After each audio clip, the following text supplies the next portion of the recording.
Terrence Crawford fuck shit from you.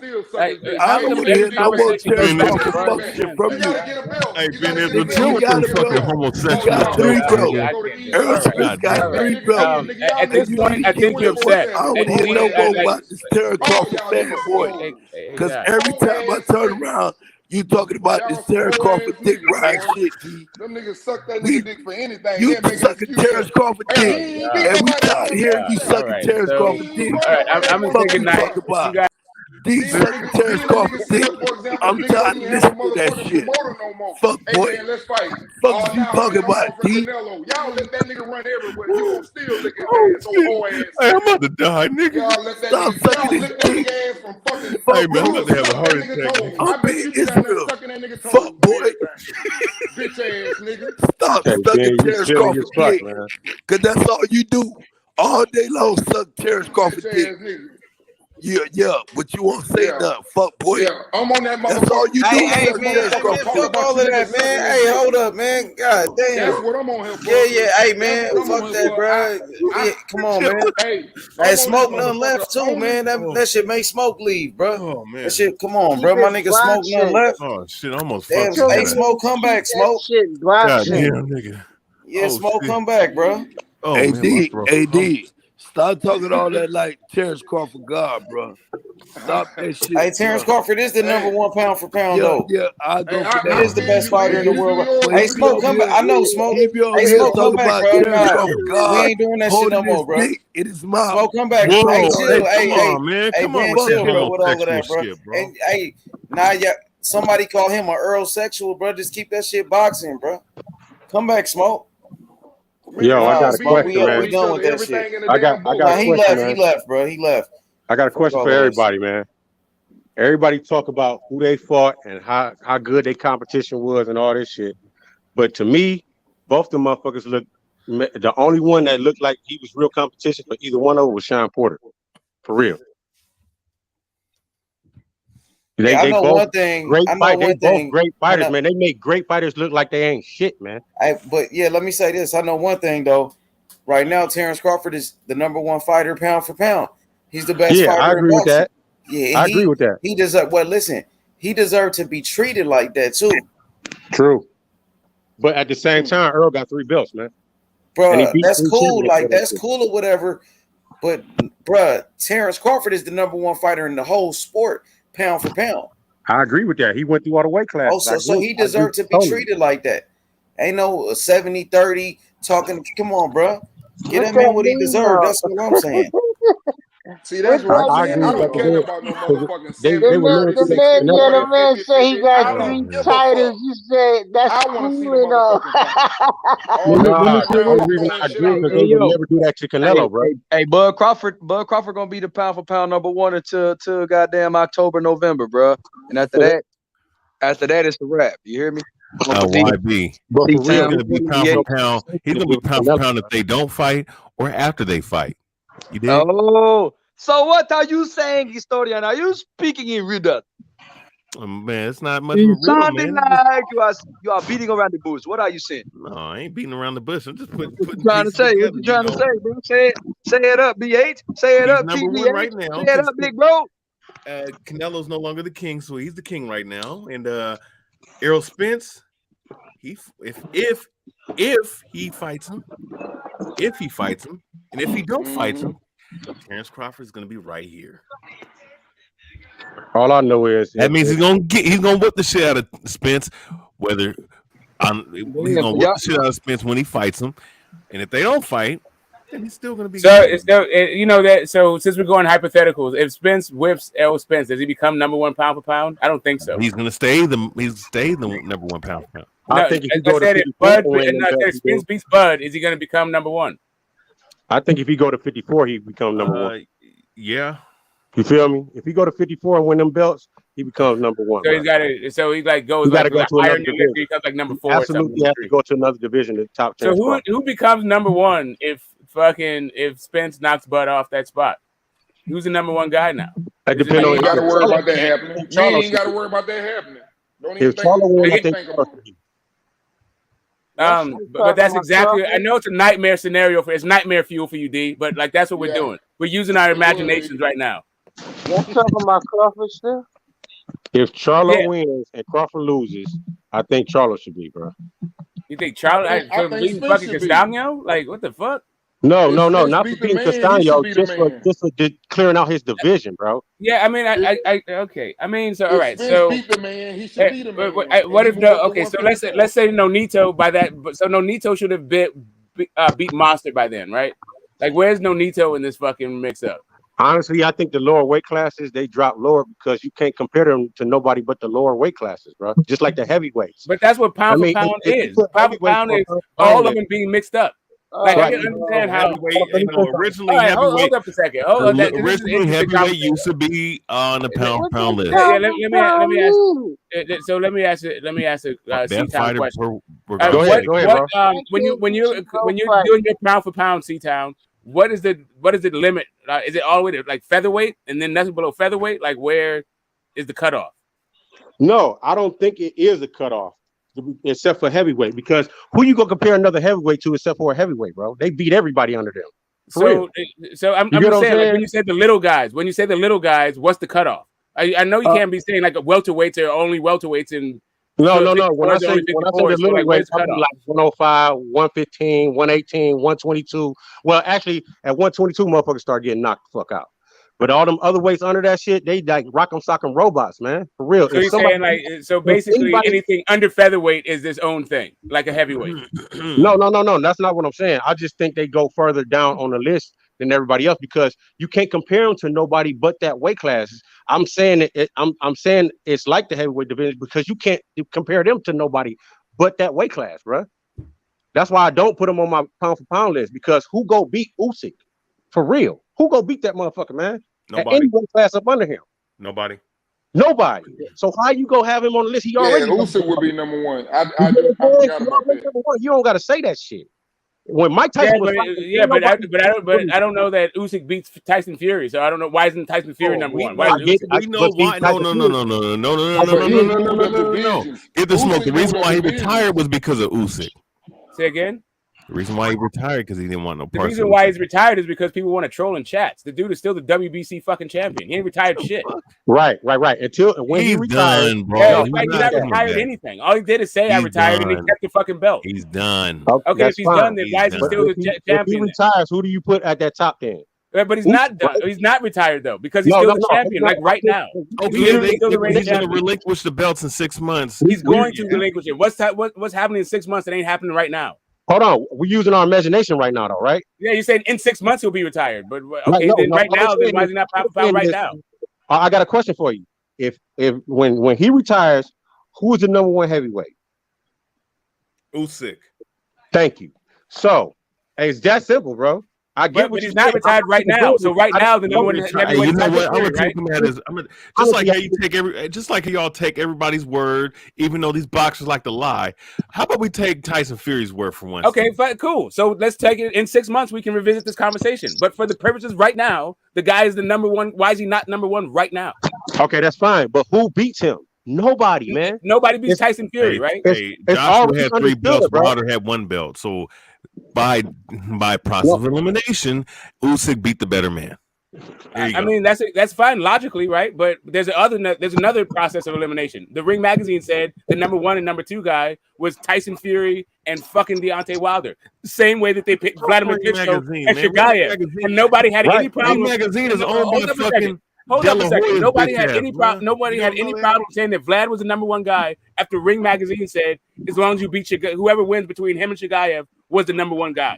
Hey, I just said that. They went who else you go compare?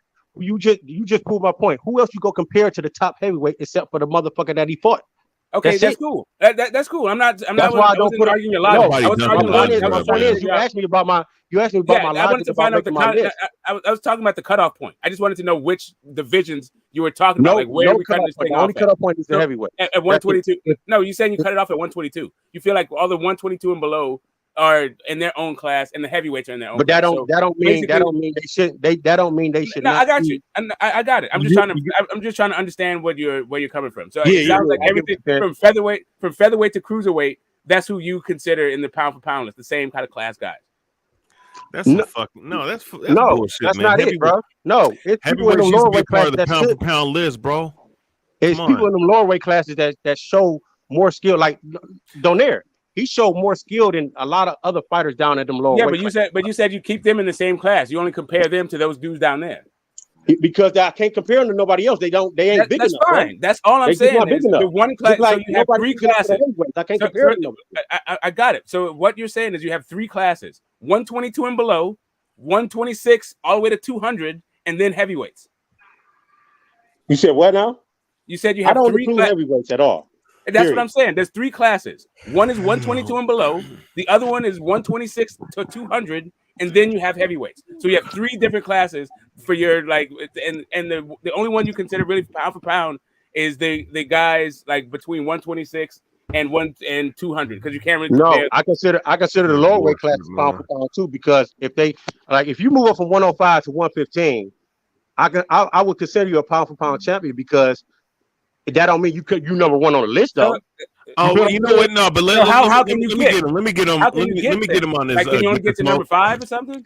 Yo, get this smoke. Let me deal with him on this.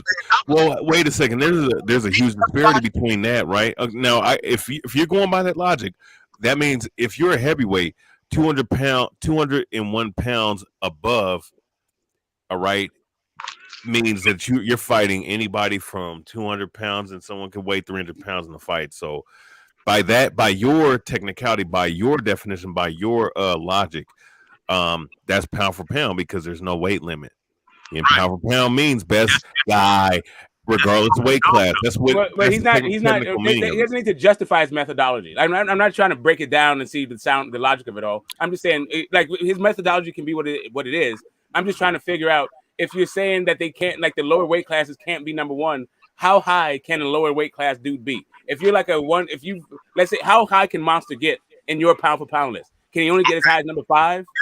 This is what I'm saying. See, that's what I'm saying. If you can prove yourself, like Manny Pacquiao, you gotta mute your shit, bro. Yeah, your sound got fucked up. Yeah. Can you hear me now? Now you sound like you're coming from underneath. You're going through a tunnel underneath a rock, down a hole. You might want to go out and come back in.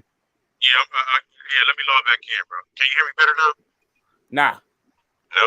What about now? Nah. Oh, shit. Let me go out and come back in there, bro. Yeah, I think you might need to readjust it. Yeah. Yeah, I'm gonna refresh this shit. Hey, man, to the guy that's in the chat, man, Andrade has avoided several fights in his career, bro. He's only been avoided by one guy, and that's Triple G. I mean, we got to stop throwing Demetrius Andrade under the bus, man. Like, I mean, all of that. Hey, listen, the man been calling for the Canelo fight. It was an undisputed fight at 160. It should have happened. People talk about this undisputed stuff all the time, but when it was time for Andrade to fight Canelo for undisputed, you didn't want to see it then. Who didn't want to see it? So what are we talking about? Why are we not talking about? No, why we're not talking about Canelo saying, "Oh, Andrade, I'll never fight him. He's a horrible fighter." I mean, he ain't all that good to me, but I mean, he is a good fighter, bro. I would have liked. He's an undefeated. Bro, let me talk. He's an undefeated champion. Mm-hmm. He's a 3-time champion, former Olympian, some of the best boxing skills in the game. He's always been one of the best since the fucking amateurs. Canelo should have fought that guy for the undisputed, but you let Canelo slide with saying shit like that. Canelo get a fucking pass every fucking time. No, I feel you on the Canelo thing. I'm just saying that if we want to take, Andrade been calling for everybody from Charlo, Triple G. No, Charlo, Triple G, and he wanted to fight Canelo. He's Triple G guys. Here's the thing. Triple G showing up to their fights, showing up to their press conference, trying to get a fucking fight. Yeah, Triple G ducked him, but Charlo didn't duck him. Canelo didn't duck him. Canelo, I mean, it is what it is, bro. He didn't fight him for undisputed. He didn't make the undisputed fight happen. Canelo said the dude is a horrible fighter. No, that's Canelo. I mean, Canelo should have fought him. All right, but you're saying Canelo didn't duck him or whatever.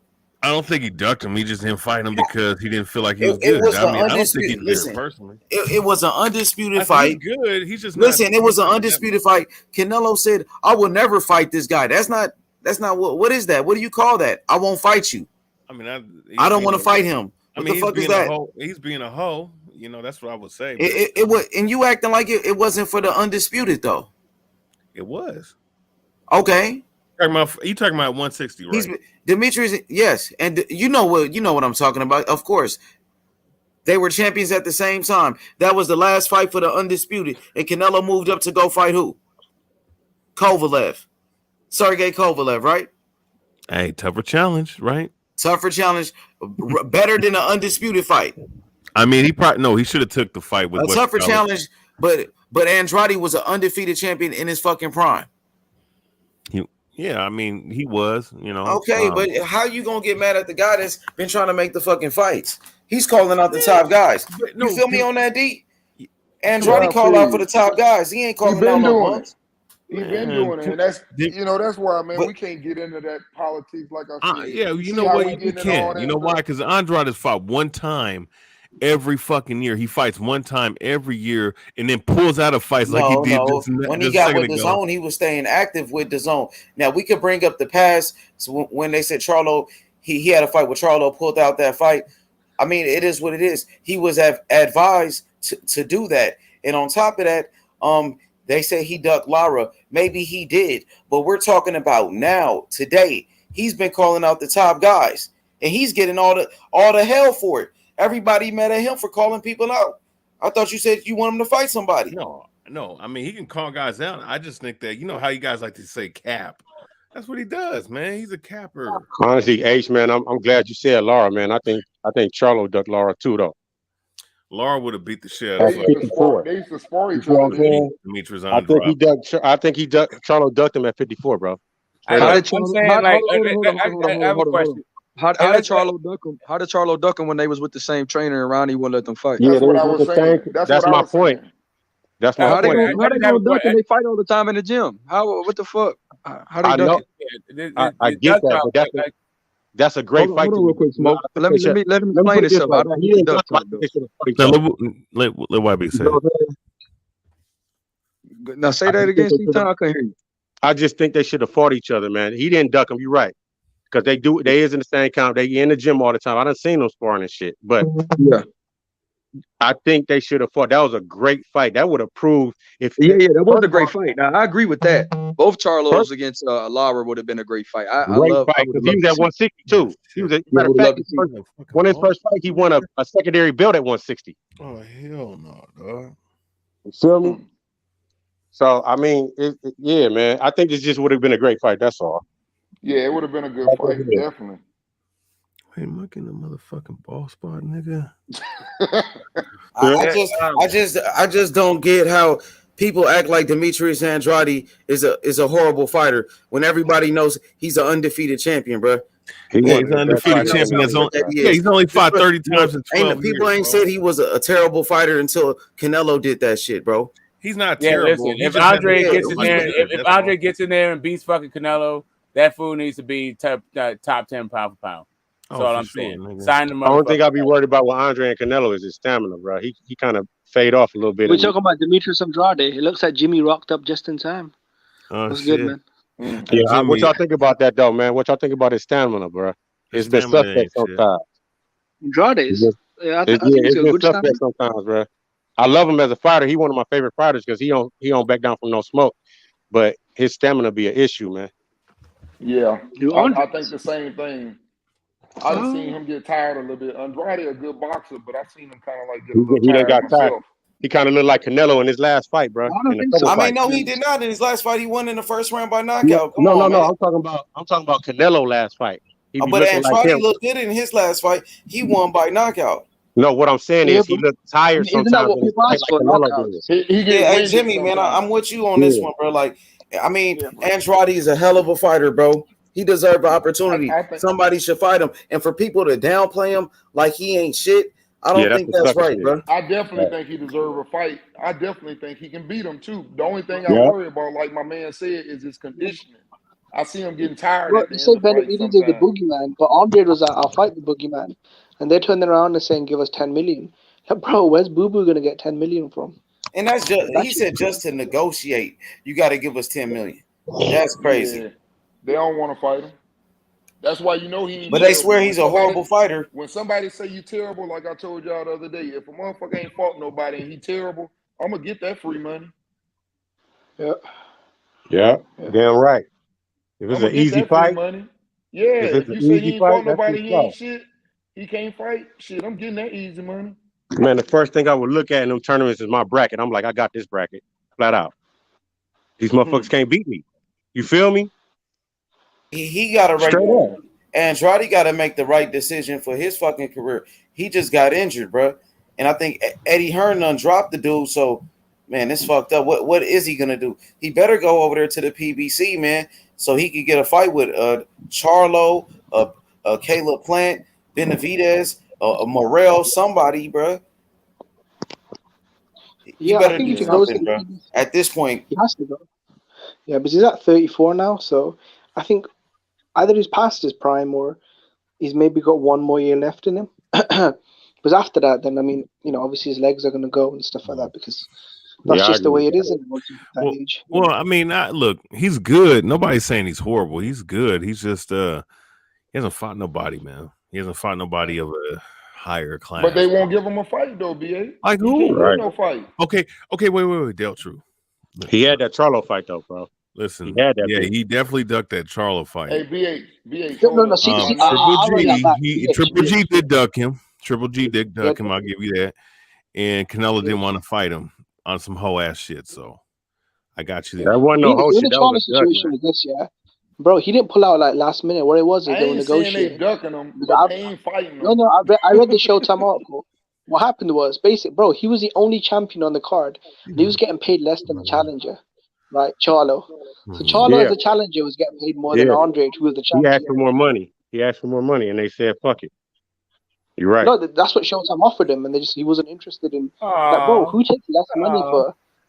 Yeah, according to his dad, right? Like, and that because his dad fucking said it's the truth. And also, why the fuck do I care? Like, listen, like, first off, like for real, like at a certain point, like if a guy is not, if a fight is supposed to be happening and we aren't supposed to be pocket watching, then why in the fuck would it matter? Especially for a guy that doesn't have any signature wins, and that would have been the best fighter on his entire resume. That's what the problem I had with it, y'all. He should have took the fight. Smoke. This is years before Charlo won the belt, though.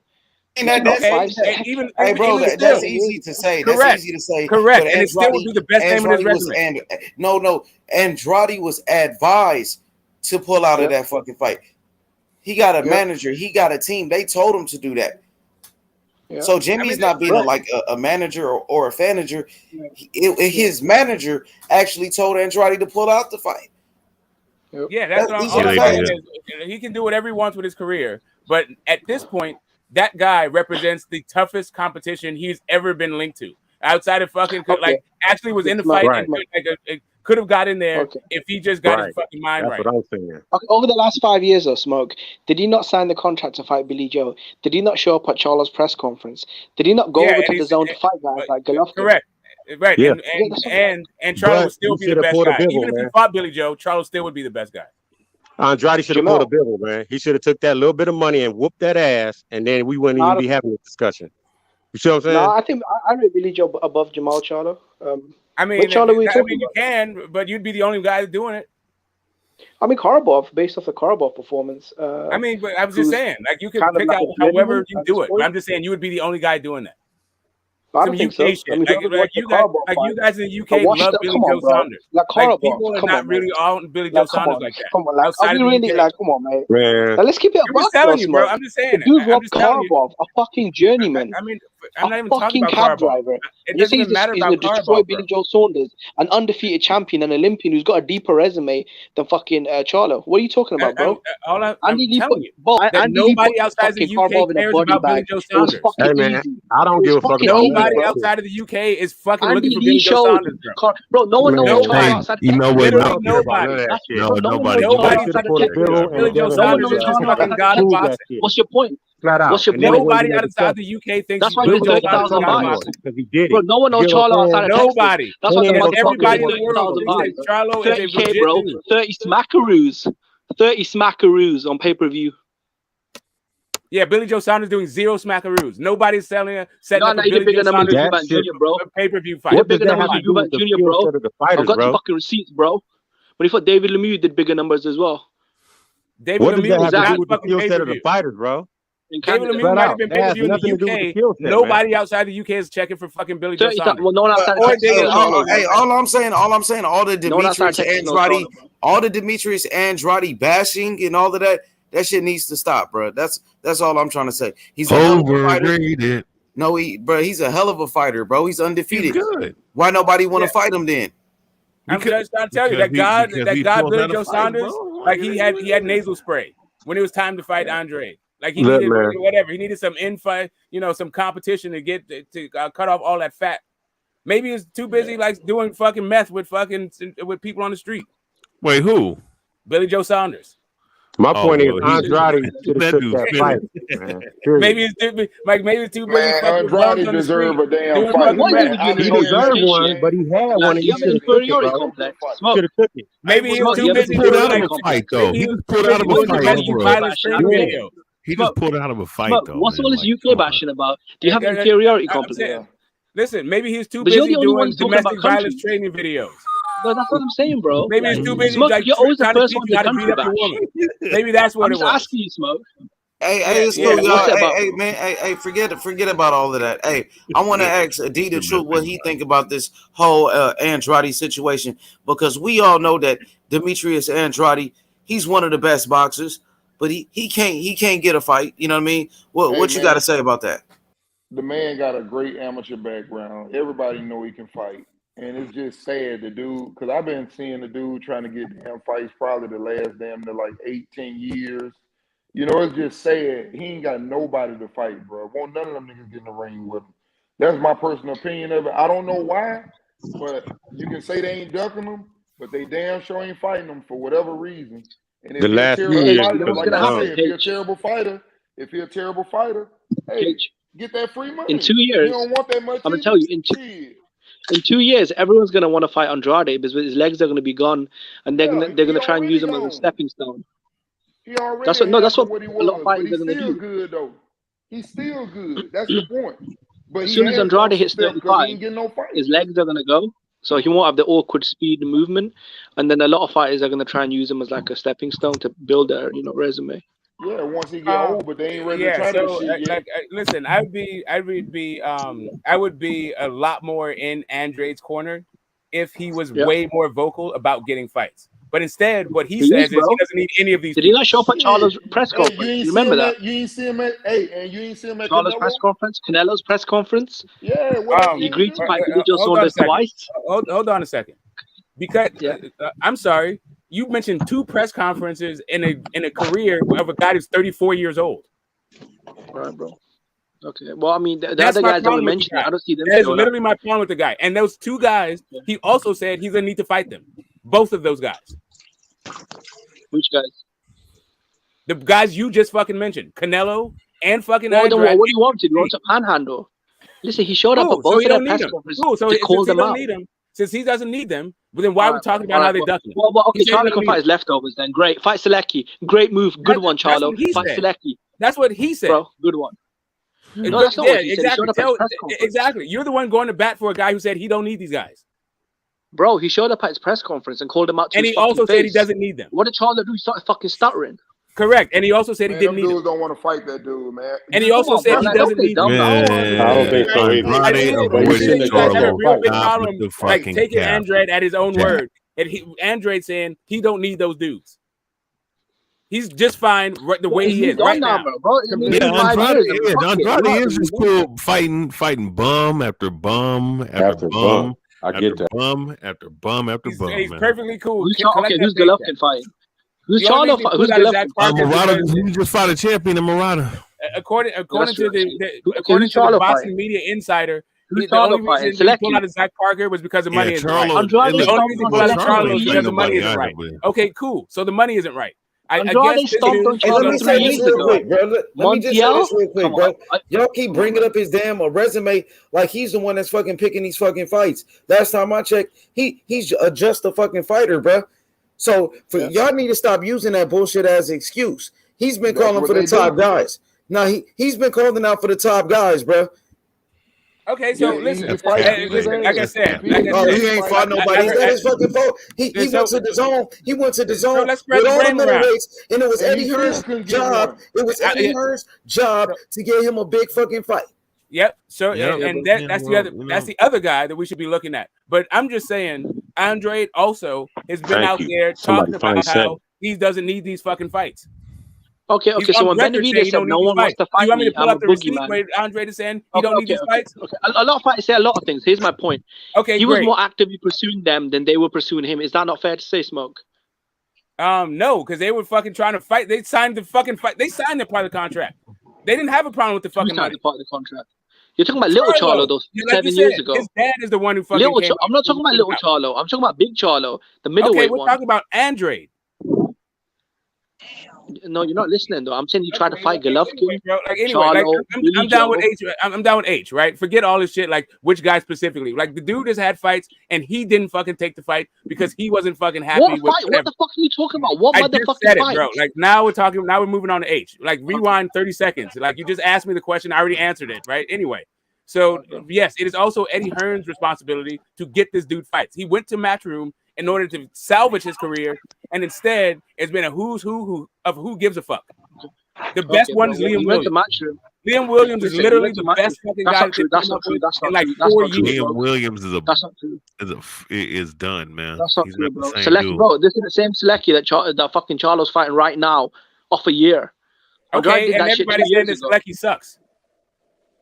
Yeah, man. Nobody's giving Charlo fucking credit for Selecki. So why should Andre give credit for Selecki? Selecki beat Rosado. He beat Jack Cole. Okay, yes. And neither guy got credit for Selecki. He beat an undefeated Santano, and Andrade watched him, bro. Hold up. And that's when he was in his prime. Selecki's so great. Why is Charlo getting fucking panned for it? What the fuck did Charlo do, bro?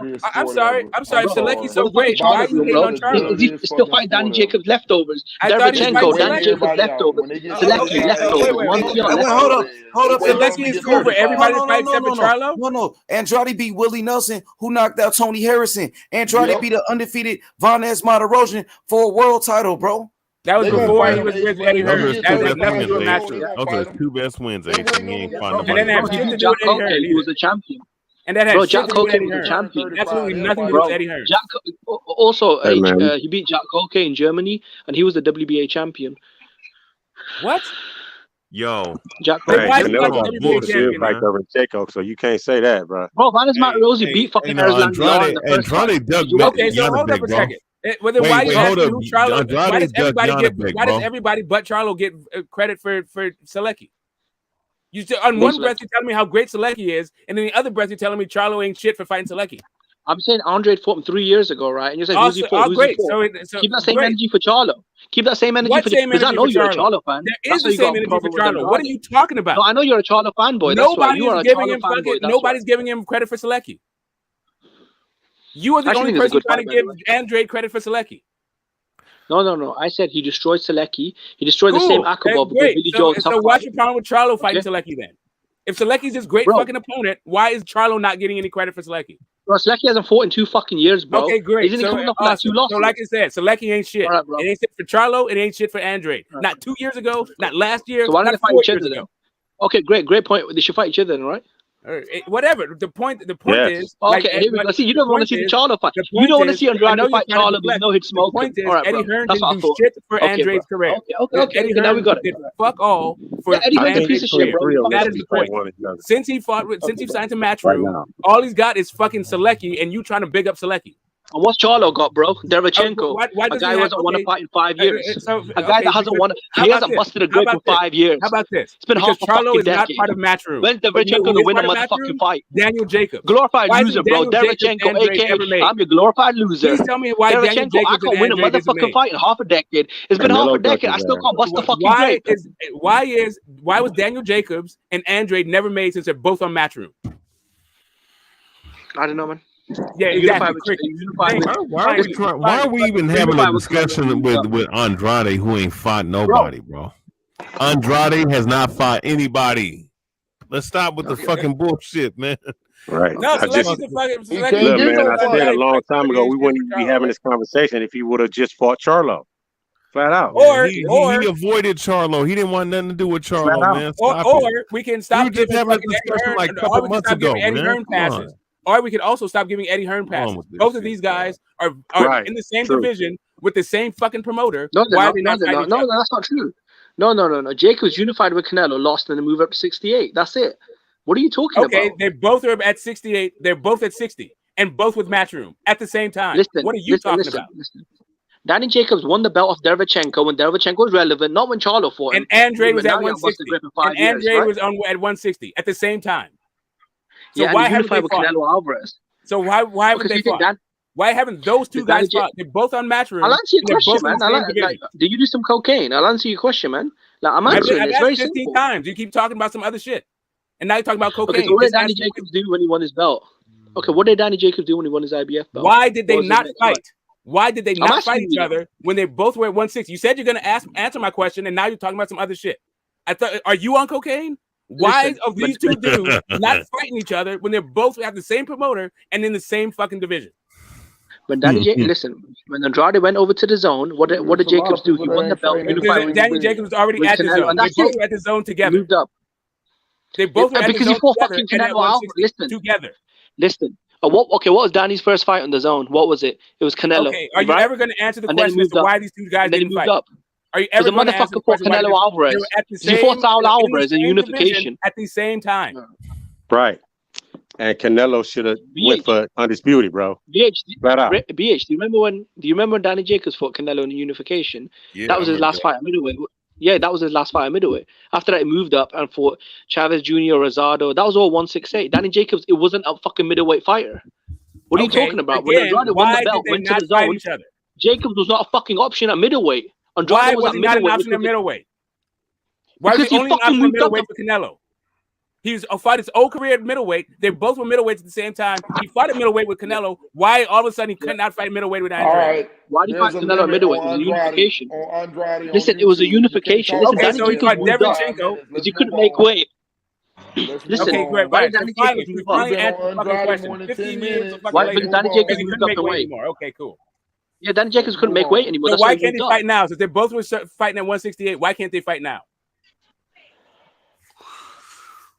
Yeah, your mind on Andrade was looking for unifications with champions, Gennady Golovkin and Charlo. They're fucking champions. The reason why, right? He's about to fight Zach Parker. What weight class? 168. 168. Yeah, after not getting. So why not fight Daniel Jacobs? At 168 for what, bro? If he beats Parker, it'll become mandatory to fucking Canelo for all the belts. Beating up fucking Daniel Jacobs coming up a fucking loss. He can already fight for all the belts. I'm out. That's not if a mandatory's instated. If a mandatory's been instated before the hasn't been instated. They were supposed to fight for the mandatory spot. Listen, you're not listening. Oh, this is your problem. You're not listening. He's not fighting Zach Parker. Yes, he fucking is, you stupid old man. No, he pulled out of the fight. He's not fighting that dude. With an injury. With a fucking injury, and they're going to reschedule it. Frank Warren said they're going to reschedule it. All right, man. Yeah, okay.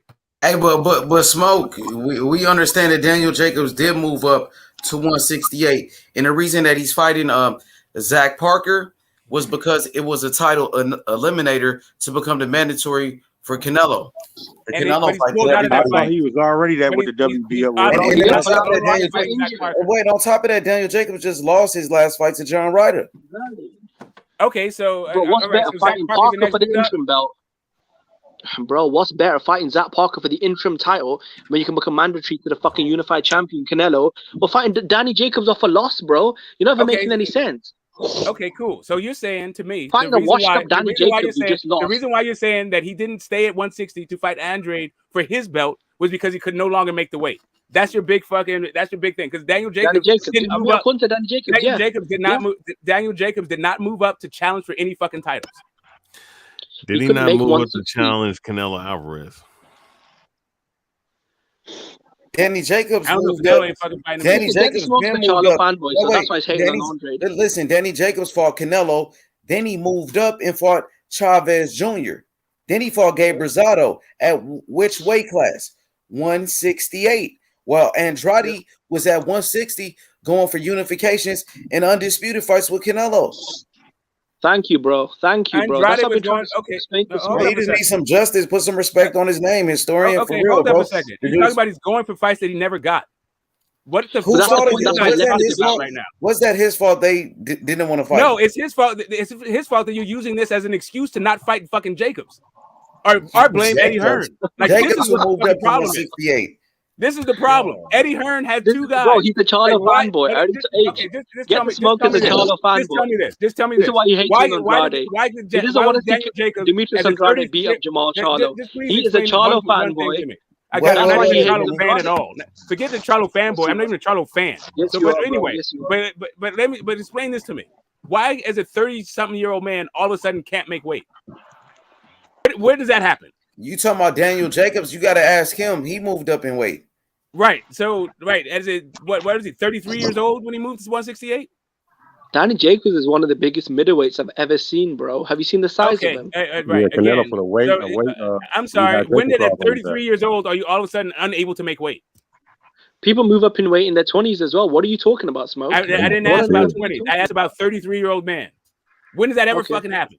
Hey, boxing historian, can you help me out? Happens all the time, bro. When a guy can't make weight anymore at 38 years old, 33 years old. I mean, your metabolism slows down. Yeah. Yeah. So BH, Danny Jacobs walks around at off the top of your 190. head. I didn't ask for him to get down to 160. I'm asking off the top of your head. Can you think of anybody at 33 years old? If Danny Jacobs walks around in the 190s, it's hard for him to make 160. I can't hear because we both talking. I know, because Jim wants to keep fucking capping for fucking Danny Jacobs, come on, bro. Let's be honest. The dude moved up in weight. Andrade was going for Charlo. He was going for Canelo. He was going for Triple G. And wasn't going to fight. So he wasn't going to fight Jacobs. That's what you're saying. I didn't say that. Jacobs moved up. Okay, then why was he going for Jacobs? How could he fight him and they wasn't in the same weight class? He moved up. But they were in the same weight class. No, he moved up before in weight. Before the Canelo fight, they're in the same weight class. After the Canelo fight, they're in the same weight class. Jacobs went to go fight Canelo. Correct. Yeah, at 160. At 160. And then he moved up right after that. Okay. Again, why? I understand he moved up after that, but why did he not stay at 160 and fight Andrade? Please because explain. Danny Jacobs can't make weight anymore. I understand. Why did he move up? Because he couldn't make weight. He wanted to move up. Who says he couldn't make weight anymore? Smoker's a mess, where bro. are you getting this from? Listen. Eddie Hearn told the man to move up because he had some other fights. Okay, great. Now it's Eddie Hearn said, okay, great. Okay, now because he had some fights for him at 168. Because he had fights with Chavez. Because he had fights with Chavez Jr. at 168. There it is. Because Eddie Hearn had fights with him at 168. That is the reason why. He wanted to go fight Chavez Jr. What? Danny Jacobs said he couldn't make Jacobs wanted to go fight Chavez Jr. For what?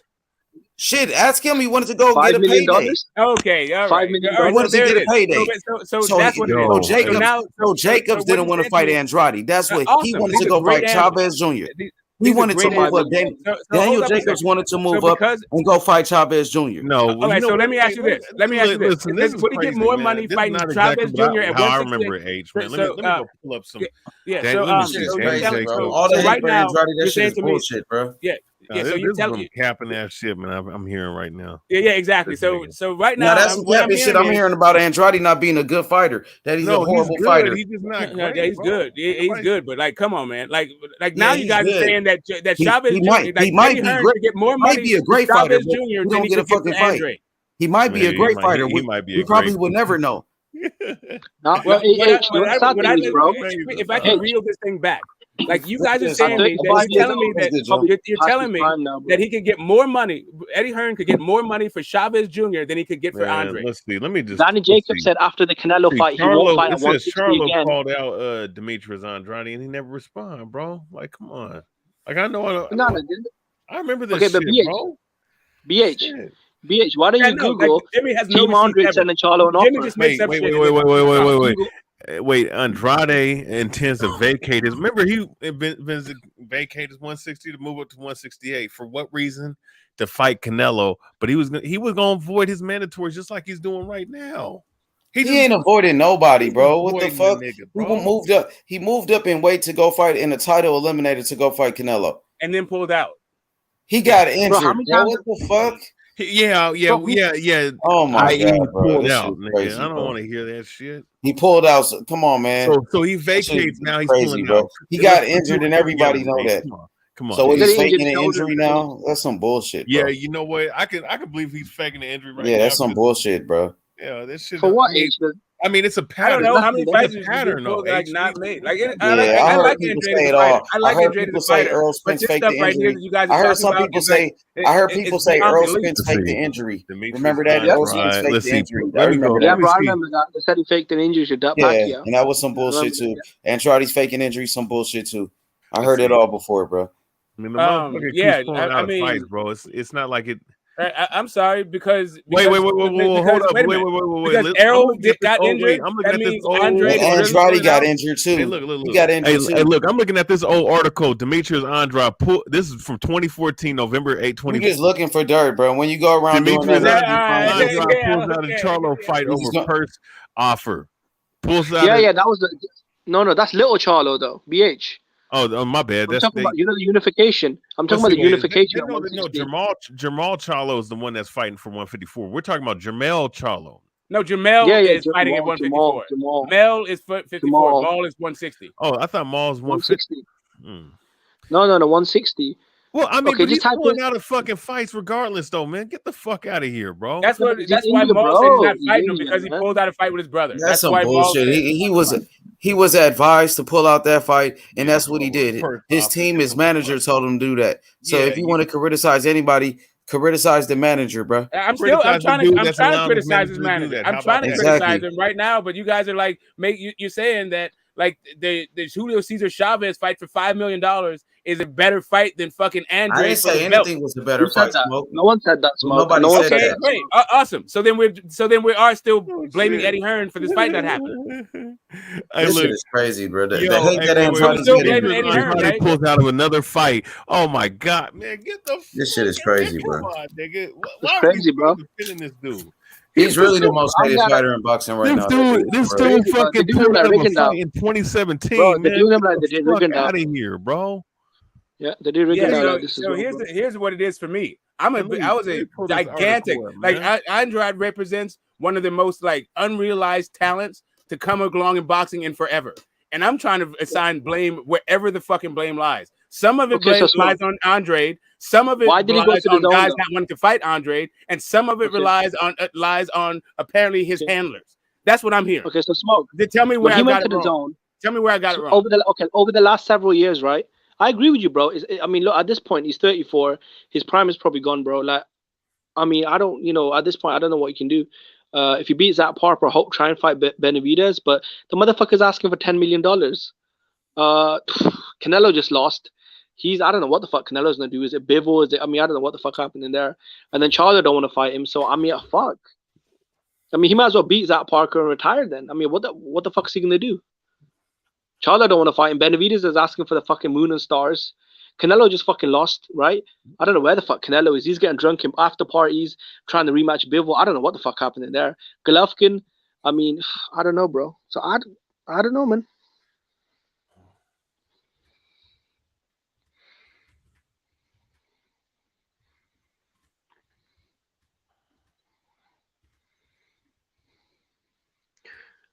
Is YB on? YB? Yeah, he's on. What's asked YB? Yeah, are there any updates on the Spence Crawford thing? I'll just turn the topic a little bit. Nah, not that I'm Jimbo, not that I'm hearing, bro. That's what's starting to bother me. But I heard they was negotiating behind closed doors, but Joe didn't give an update. I didn't hear nothing either, man. Because they're really friendly with each other, Crawford and Spence on Twitter and stuff. So it looks like they're making the fight. They're sending each other emojis and saying, "See you soon." I mean, it sounds like they're gonna fight. I don't know. I believe they are, Jim. I believe they are. I think it just comes down to money, man. The split and working on that and the purses. I think that's all it is, Jimbo. But yeah, man, shout out to your boy Andre, Jimbo. I know we was talking about him. Fuck Andre, bro. Bro, with Canelo losing, Golovkin, like, bro, I'm telling you, bro, Eubank Jr., bro. Like, that shit could go down, you know? What do you guys think? Hey, Jimbo, we were saying that's a big fight even in UK regardless. You know what I mean? But yeah, that's a big fight. It's a big fight. Yeah, bro, if he comes to the UK, that would probably sell out, like, because Eubank Jr. has like a soccer stadium in his hometown. So if they come down here, bro, they have 40,000 fans, Sky pay-per-view, the Zone. That shit, that's good business, man. Eubank will beat the fuck out of him, retire him, boom. Oh, hell no, dog. BH, what do you think about that? Eubank Jr. versus Golovkin. Chris Eubank Jr. versus Golovkin. He's got Roy Jones in the corner now. Nah, man. I mean, you know what? I think Chris Banks Jr. might have a chance, but he gonna get knocked the fuck out, bro. He getting knocked the fuck out. Trying to box Roy Jones Jr. style and shit. Yeah, you do that shit against the wrong dude that can put your lights out. It's not gonna help, bro. To be fair to you, man, he does have a good chin and a lot of speed. He's got better. I think he's got better speed, better engine than Golovkin. Well, if he has a better work rate, yeah, I'm pretty sure he does. Yep. But you don't need a whole bunch of work rate when you know that one punch can put your lights out, bro. And Triple G does have that, you know. I mean, he did struggle against Murata, man. He was getting hurt, pushed back. He did. That's why I was picking Murata possibly to beat him, because I knew Murata, what he had to do was get off first, and he was getting off first. It's just that Murata fucking be asked out because he ain't fought in 2 years. Now, let's say if they were both, you know, they both were in the optimal ability, that fight could have went either. It could have went either way, maybe a little bit more towards Gennady Golovkin. But you saw in the first 3 rounds what I was thinking and hoping that he could accomplish, but it was. Can I be honest, BH? I was scared though. You know your pick for Canelo Bivol. As soon as you got a couple of picks wrong in a row, right away I knew that. But you can't always get them wrong in it, BH. I knew the Canelo Bivol might have gone down. Here's the thing: I picked out the outcomes wrong against Tyson Fury and what's called it, Shakur Stevenson, but I still had both of those guys winning though. You know? Okay. Yeah. Why is everyone saying that you got like 10 predictions wrong in a row? Well, I mean, if they look at my track record on YouTube, they wouldn't say that shit. I mean, I think it's because of there's a couple of troll shit. I think most of it is about the Spence fucking Ugas fight, but then I think there's also some shit talking about the to-go fight, to-go Ryan Garcia. But you might I was talking shit because I mean, to-go and Ryan Garcia. I mean, Ryan Garcia, man, like he's a wasted talent, bro. What's a candy bar boy? BH, what's a candy bar boy? Well, I saw an interview of this dude, Ryan Garcia, and let's just say him and De La Hoya. You know what? Let's just leave that alone, man. Let's just leave that shit alone. I don't even feel like bringing that shit up. I just brought it up because he's sweet to me. He did, but just some shit I saw. But it is what it is. Yeah, but I have to keep it real, bro. I have to keep it real.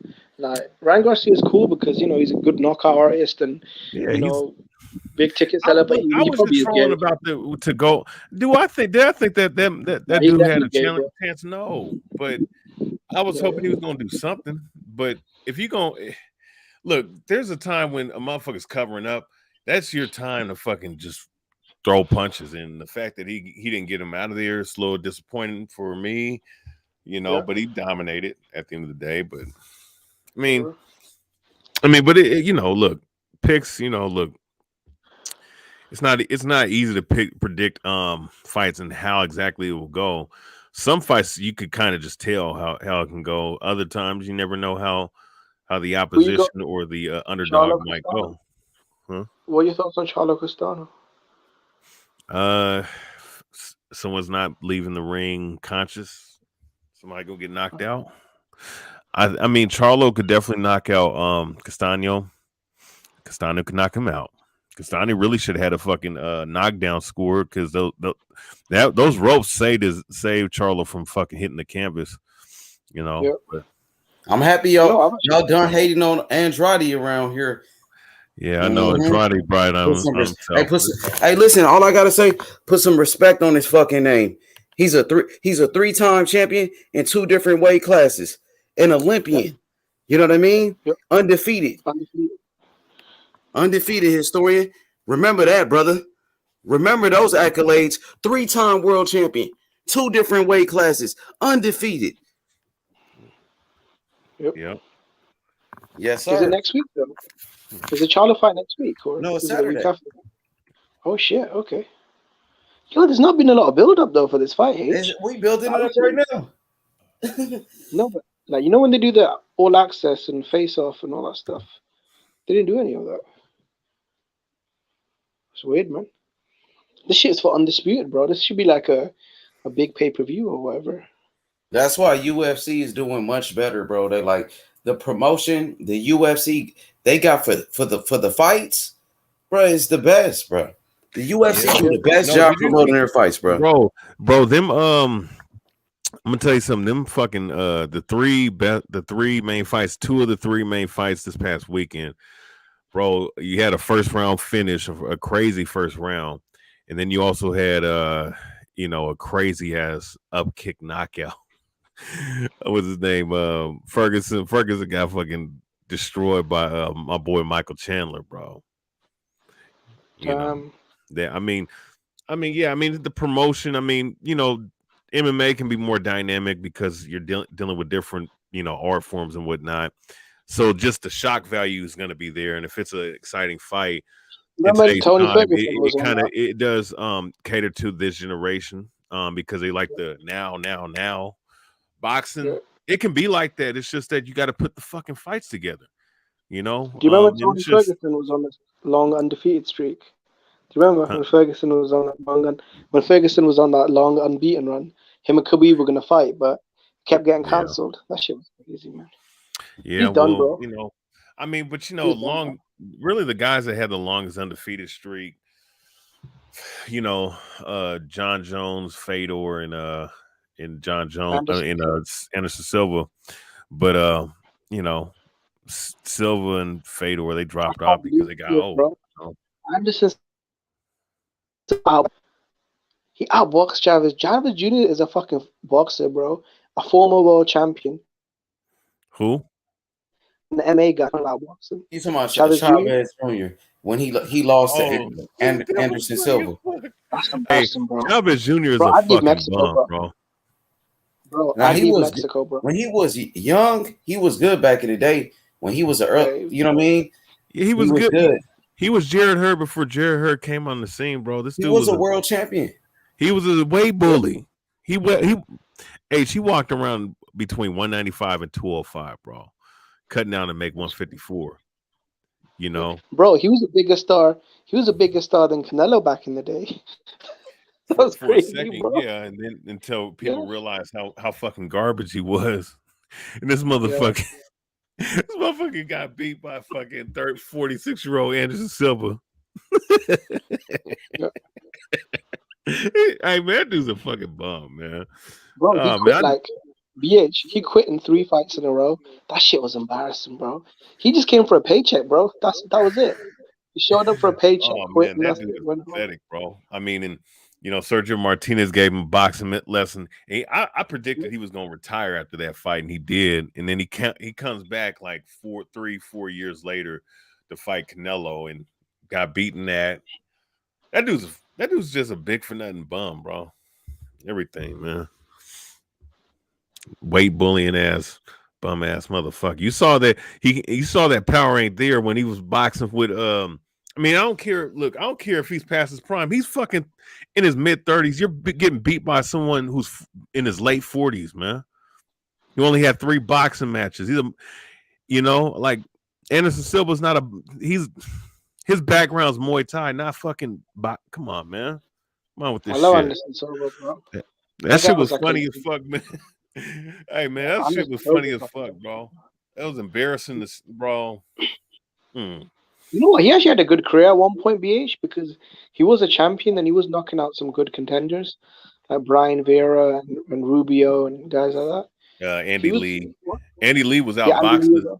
Andy Lee was out boxing too until Andy Lee decided to trade with a bigger man. He got his ass knocked out.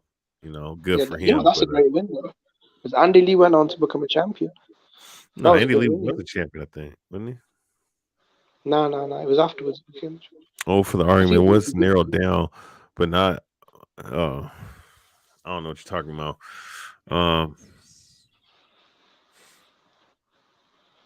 Yeah, I don't know, man. Well, kind of just thinking about Chavez Jr. the other day, man. That dude is a fucking bum. Right? I want to ask you guys about a fight. Joe Smith Jr. and Arthur Beterbiev. I want to get y'all a breakdown. Historian and Jimmy, and my boy, of course, Smoke. Anybody else on the panel? Ayo, and we got YB. What y'all think about that fight? I think that fight, it can go. I think it's tailor-made for Beterbiev. Do you think that fight is bigger now since Canelo just got beat at light heavyweight? Does it make the division even bigger? Now Bivol is a star now. I mean, it can, depend on the demographic in terms of like, in the Eastern Europe, where in Russia it might be My bigger. biggest problem. Do you think Bivol should show up to that fight? By the way, probably yeah, because that's probably the next fight he should take instead of fighting Canelo again. You know what I'm saying? He already said he gonna be there. Oh shit! I can't wait. Bivol's people gonna be there. His That manager, means that fight gonna be big then. So here's what here's how I'll break down the. Here's how I'll break down the fight. I think that Beterbiev, I think he has the advantage, and because they both like to sit in the pocket and they both like to trade punches. Whereas of course, Switchcall's more Joe Smith Jr. is more of a volume puncher. He kind of throws a reckless abandon, while but Beterbiev, he's a power puncher. He's a guy that likes to slug and likes to trade. I think of the two, but Beterbiev has the better jab. He has a stiff jab. He has been knocked down, but he's shown a good chin in resilience and toughness. Joe Smith Jr. has as well. Joe Smith Jr. has a longer reach, but the better jab goes to Beterbiev. I don't know. I mean, I think Joe Smith Jr., if he can catch him, and maybe overwhelm him with sheer volume, because I think he has fast. He would be the faster of the two, hand speed wise, foot speed wise, maybe with the volume, because I don't see him trying to box or use lateral movement. That's not his game. He has a shot, but he would have to connect, and he would have to connect by way of accumulation of volume. And fluster him a little bit, but if Beterbiev gets set and plant his feet and throws punches, and if it gets to a shootout, I think it's gonna be in his favor, and I think he's gonna get the stoppage. But who knows? I mean, I would say that Joe Smith Jr. is a live dog because he does have the heart, he does have the chin, and does have the aggression and the power. It's just that Beterbiev is he's the harder puncher of the two. Yeah. So I feel like with Beterbiev, he's actually one of my favorite boxers to watch because he's got such a hunter destroyer style. I feel like technically he's the better boxer because he was a Russian Olympian. He was a high level amateur. He actually beat Usyk in the amateurs. He beat Kovalev. He beat Michael Hunter. Knockout artist, the machine. This is my biggest problem with Beterbiev, right? The guy's, was he 37? The guy's got a history of injuries. He's got a history of inactivity. And I mean, I really don't know if he's in his prime anymore. I mean, 36, 37, you've got a history of injuries, inactivity. The younger guy, he can punch as well. I feel like it's a dangerous fight. What do you think about that? What do you guys think about the Beterbiev's age? The dude's like, what, 36, 37? Yeah, but he's like a power puncher, and it's not like he really relies on his speed or his athleticism, where his power. And we know with older fighters, the power is the last thing to go, right? And the guy has a very powerful jab, Jimmy. He's very strong, very physical and tough on the inside, very rugged, a dirty fighter on the inside. He's an animal. He's a fucking killer, and he's always in tremendous shape, Jimmy. He lives the life of a true fighter, inside and outside of the ring. He's a true champion. He's one of the most dangerous fighters in boxing. Oh, 100%, bro. I think pound for pound, I think he's probably the most dangerous puncher in the sport, as far as physical strength. It's just the age, bro. 36, 37. I know what you're saying, that he's a clean athlete. He lives the life. And he hasn't taken too much damage, although he has got a lot of injuries throughout the last couple of years. I hope he wins. I think he will win because he's got better skills. Joe Smith is a big puncher. He got power. Yep. And Beterbiev is, a come forward type of fighter. And Joe Smith, he does pretty good with those type of guys, with that type of style. If you stand right in front of him, because Joe Smith has the power to knock you out. Joe Smith, he is the younger fighter. And I think he's faster. Yes. I think he's faster as well. Yeah. But Joe Smith, probably better. He got problems with boxers, people that can move, fighters like Bivol, who gave him, you know, Bivol dominated Joe Smith. He won every round in that fight. You know what I'm saying? Oh, bless you, brother. Bivol, he dominated Joe Smith Jr. He gave him a boxing lesson. He made it look easy. But the thing, it's a different type of style. So I think this is going to be, you know, a great fight. I'm expecting fireworks. Somebody's getting knocked out. Somebody's going to be knocked out. I agree with H on that. I think it's going to, you have to expect fireworks and you have to expect someone getting put to sleep. And I think Joe Smith Jr. is going to be the main guy that gets put to sleep. But hey, with that said, man, salute to H Money, salute to Get the Smoke, YB, Jimmy, Ayo, and everybody in the chat. I'm out of here, bro. Next time, man. You know, Jimmy, let me get you a breakdown on that fight, Smoke. On that Joe Smith. Which one? Better be Bevo? I thought you said better Butterbean, really. No, better beef. Better beef than Joe Smith. Better beef than Joe Smith. I don't really rate Joe Smith, man. Like I don't, you know. Why? That dude just a big ass fucking dude with heavy hands. Yeah, I mean, I get you. He's a big ass dude with heavy hands. And he should be able to take it. But you know, I just don't rate the guy. I like the Jesse Hart fight. He fought was it Lito Alvarez? Yeah, that was a good win. Yeah, it was a good win. It was a fucking horrible fight. Like Joe Smith, he knocked him out. Yeah, I know, but I'm just saying it just wasn't a fucking Joe Smith. He reminds me of Deontay Wilder kind of like style. Like he's a puncher. It kind of. I mean, I think he takes a lot more punishment than Deontay Wilder, but sure. I mean, I don't know, man. That dude's been in some. I don't know if he's even looking for one fight. He's a rough dude. He's ready to mix it up. I don't think he's just looking for one shot. I don't think he's perfected a one kind of, like he has a signature punch or anything like that. He's just a big fucking dude he was a rough guy and has heavy hands. Like that's what I think. I don't know. I got better beef in that fight. But I've never been a Joe Smith fan. I don't know. My wife fucking just laughs whenever she hears his name because the Bernard Hopkins shit. Whenever she hears Bernard Hopkins, Joe Smith, she fucking cracks up. You know, that's what I think. Yeah, bro. See, that was sad, bro. B-Hop, like he has such a legendary career. For him to end it like that, bro. Like, yeah, man. But I mean, I'm not saying it's a bad fight. I'm just saying, like, you know, Joe Smith is like Joe Smith versus Canelo. That's kind of an interesting matchup. If it's a Canelo that just showed up against B-Ball, I got Joe Smith beating him too. Yeah.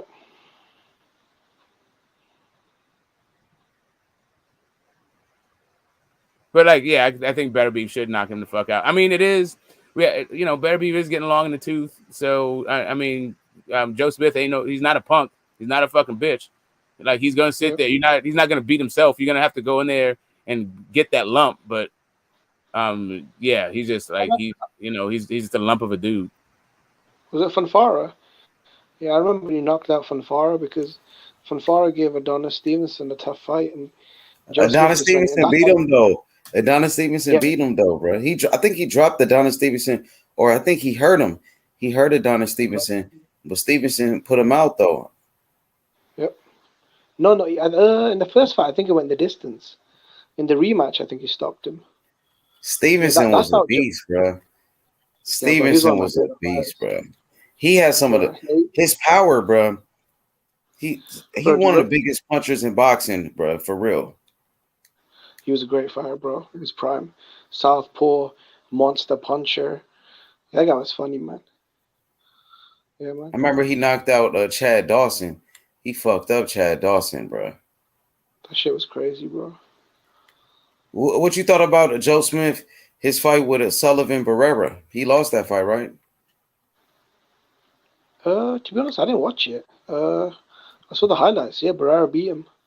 But Joe Smith struggles against, like the slick, because Sullivan Barrera was he was like a Cuban Olympian. So he was like a slick boxer, and Joe Smith just don't do good against slick boxers. I think he got injured in that fight as well. But yeah, man, Sullivan Barrera was a good fighter, man. That's why when Andre Ward beat him, I thought it was a good win at that time. It was cool, man. Dang, Joe Smith dropped him with a left hook. Show you that power is real. He dropped Sullivan Barrera with a left hook. Yeah, you know what? Joe Smith is one of the biggest punchers in the division because I remember. So Kovalev couldn't stop Alida Alvarez, but he could. And in the first fight, Adonis Stevenson couldn't stop Fonfara, but he could. So this guy's a proper power puncher, bro. This guy is a real good power puncher. He's dangerous.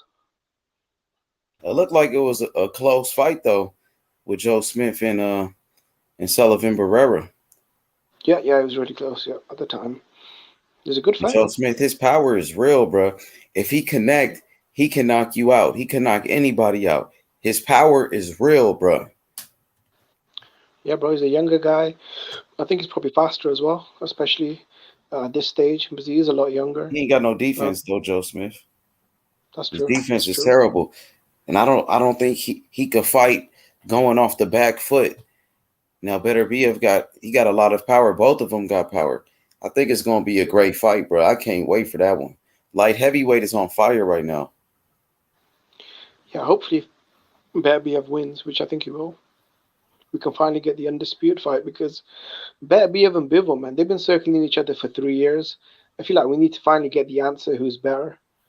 What about Canelo, bro? Listen, the Canelo fight is the biggest fight for Bivol, and Bivol knows it. That's the biggest fight. Canelo is a bigger name than all of these guys. Everybody was just begging to fight Canelo. So if Bivol gets another fight with the face of boxing and whoops his ass and retires this guy, put him out of business, that's the best option for him. So that undisputed fight could happen after Canelo.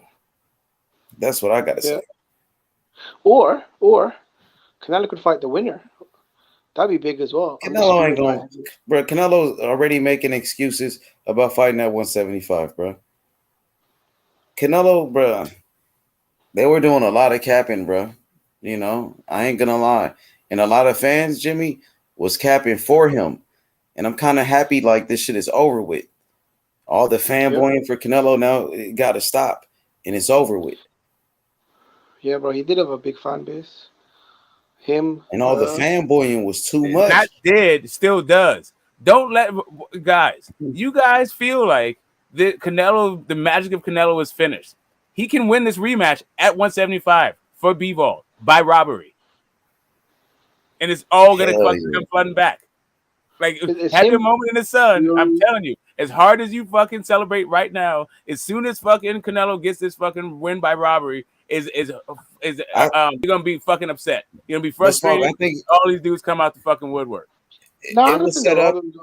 Look, Jimmy, it was set up for him to win the first fight by robbery, but he got his ass whooped so bad he couldn't even get the decision. You know what I mean? So in the second fight, I think it's different now. Yep. Because he already got beat. On the zone, I don't think it makes a difference who wins. Yeah. Do you think Dimitri Bivol became the A side all of a sudden? I don't think so, but I mean, you got the decision, bro. So I mean, to say you can't get the decision again, I mean, that's not true because he just got it. Yeah, I'm saying that Canelo looked god awful in that fucking fight. All he has to do is look a little bit better, and he wins that fucking fight. You think he can't go in the lab and look a little bit better? I guess we'll find out.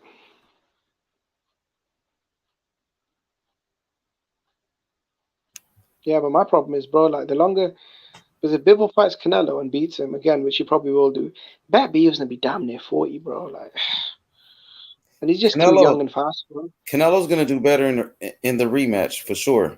He's gonna do much better in the rematch. It's not. I don't think it's gonna be good enough to beat Bivol.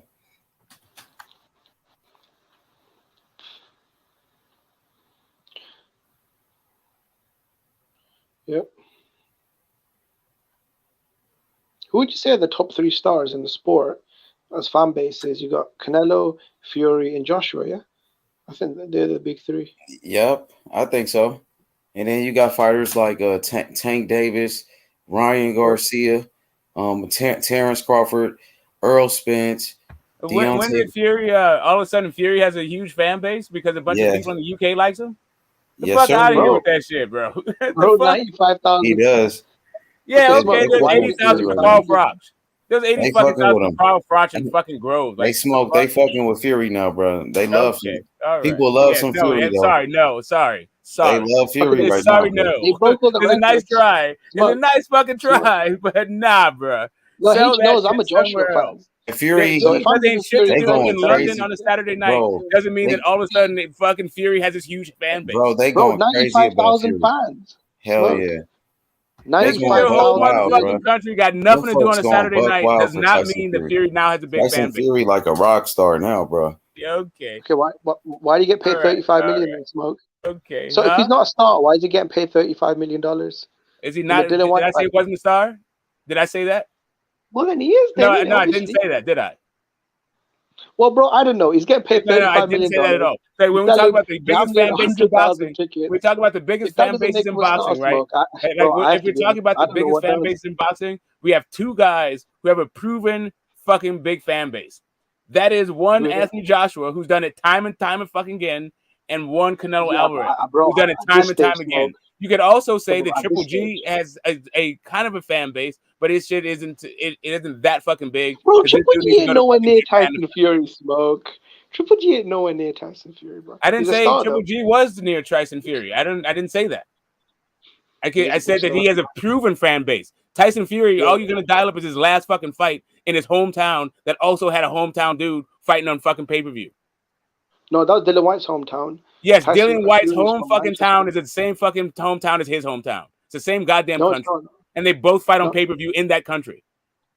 No. Fury's hometown is Manchester, right? Okay. Dillian White's hometown. Okay, maybe you don't understand what I mean by hometown. They're both from fucking England. Oh, you mean home country? Okay, cool. Yeah. Hey, bro, 95,000 fans, man. I mean, they both fight in the same fucking market, and they're both pay-per-view stars in the same fucking market. Yeah.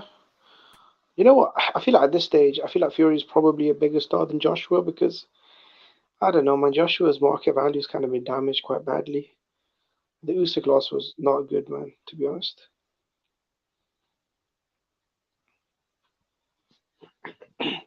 You think Joshua's still a bigger star than Fury?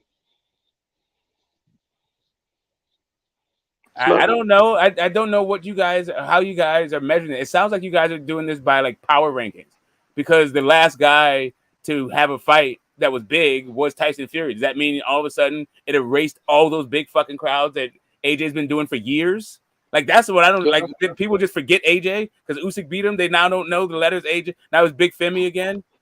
Like he's back to being 18 years old and like he never won a gold medal, never was fucking champ. Doesn't have all the endorsement deals. That's true. I mean, Joshua has been doing that for several years. Yeah, that's what I'm saying. Like, what the fuck are we talking? Like, I don't know, man. Like, cool. He had a good showing. He had a pay-per-view homecoming. I think it's his first one, right? He was supposed to have a big homecoming after the Klitschko fight, but he self-destructed. He imploded. Really, what it was is he got fucking suspended for drugs, and then he funded it off and spun this whole shit. So now he's playing crazy, and everybody's falling for the shit. But whatever. That's a different subject for another day. No. That's not true. Okay, cool. So I'm sorry. What was he saying? Battling depression? Yeah. So I need to be more PC about it. He just went on a coke binge and was battling depression. Think about it, Smoke. You're the unified, undefeated heavyweight champion of the world, right? Clearly, you must have some problems if you drop all your belts and balloon up to damn near because he was suspended for fucking drugs. That was the problem. PED was the fucking problem. Boys nuts. No, they did an investigation, but they cleared him then. No, they didn't clear him. They suspended him for fucking 2 years. No, they didn't. Which is the length of his fucking crazy fucking stint. Okay, but he came back and forth in the UK, right? Okay, I mean, I hear you. Everybody can fight in the UK, but does he have a license in the UK? No, he does not. Why does he not have a license in the UK? No, he did. He did have a British license. No, he did not. He did not renew his license at all. He does not have to renew a license. He don't need a license to fight in the UK. His license here in the United States. No. I'm saying when he came back and fought that guy in the O2 arena, you know, his first fight back. So against Stephen Safiri? That was in a stadium. There was no fucking O2 arena. That was in like the fucking same spot that Josh Warrington fought in. I think it was the undercard for Warrington Selby. No, that was the other one. I'm talking about the first one. It was that's Stephen Safiri. The first one was Stephen Safiri. There's a fight in the stands. Stephen Safiri and Tyson Fury stopped fighting each other to watch the fucking fight in the stands. No, that was the second fight. Fury is the man now, Smoke. That was outdoors. I'm not saying is the man. I'm not saying. Listen, I'm not saying he's not the. I think Fury beats everybody else, right? Yeah, but like after he now beat we're having a Wilder, different conversation. We're having a different conversation than that. Yeah, I got you. But after he knocked out Wilder like 2 times and then knocking out Dylan White, like Fury, the momentum is crazy right now. His stock has went up, and the fans. He got a lot of fans that they going crazy. He just put Wilder and Dylan White. If I curse like a sailor, then the sailors definitely cleaned up their fucking language since I know sailors. Like I just throw a couple of F-bombs and a couple of S-bombs. That's about it. Bro, maybe MF. That's it. Like Jesus Christ. Like my language is now burning people's ears. Hey, remember everyone was saying it was gonna be a tough fight. Fury made shit look easy. What happens? What happened? Yeah, I don't know, man. Apparently I'm cursing too much for some people's like delicate sensibilities. For who? For the big Don Ramon. Oh, Don Ramon, he tripping. Yeah, I don't know. Hey, do you remember? I want to make sure it's a PC, like it's a PG-13 language for the algorithm. Oh yeah, that was easy work, Jimmy. Yeah, that was easy work, man. It's easy, bro. I boxed him and knocked him the fuck out, bro. Fury is like the best, though. I ain't gonna lie. Fury be dominating motherfuckers, bro. Yep. He making it look easy, bro. But the last Wilder fight was pretty tough. Wilder did drop him. You know, he dropped him twice. In that first knockdown, he fucked up. He fucked Fury up with that one. Yeah. Yeah. That's why I thought maybe Dylan White could do it. That's why I thought Dylan White could do it better, but he actually came in much better shape. Jimmy, what's up with Wilder? I heard like they about to order Wilder to fight for the WBC belt if a Fury retires or something. Is that true? Yeah, I heard rumors as well. It was against Otto Wallin. Yeah. Otto Wallin. My thing is this though, bro. If Tyson Fury just beat his mandatory and paid a sanctioning fee, can't he hold on to that belt for like a year before they order the next mandatory? That's what I thought. If you beat the mandatory and then you pay the sanctioning fee, don't they have to? Hey, can't you hold on to the belt for like a year though? Before they order the next mandatory. Yeah, that's what I thought, bro. That's what I was thinking. What happened? Yeah, I don't think he's dropped it yet. He might as well keep it, bro. I mean, he's already paid the sanctioning fees. Like he's already beat his mandatory. He might as well just keep it for a bit. You guys like that fight though? Wilder and Otto Wallin. You think it's a good fight? Yeah, I think it's a pretty good fight, bro. Listen, I think Deontay Wilder is a good addition to the heavyweight division because the more good fighters are in the division, the better, bro. I think it's a really good fight. Wallin is a good fighter. He's not a bum. He's a really good fighter, bro. He gave Fury a tough fight. He beat Dominic Brazil. You know, he's a former Olympian. He's a good fighter, man. I thought it'd be a good fight for Wilder, a good comeback fight, and then hopefully he can fight the winner of if Andy Ruiz beats Luis Ortiz. That's a big fight in America, bro. Deontay Wilder versus Andy Ruiz. Yeah, man. I want to see what's up with Wilder, bro. I want to see if he's going to come back. Wilder's been...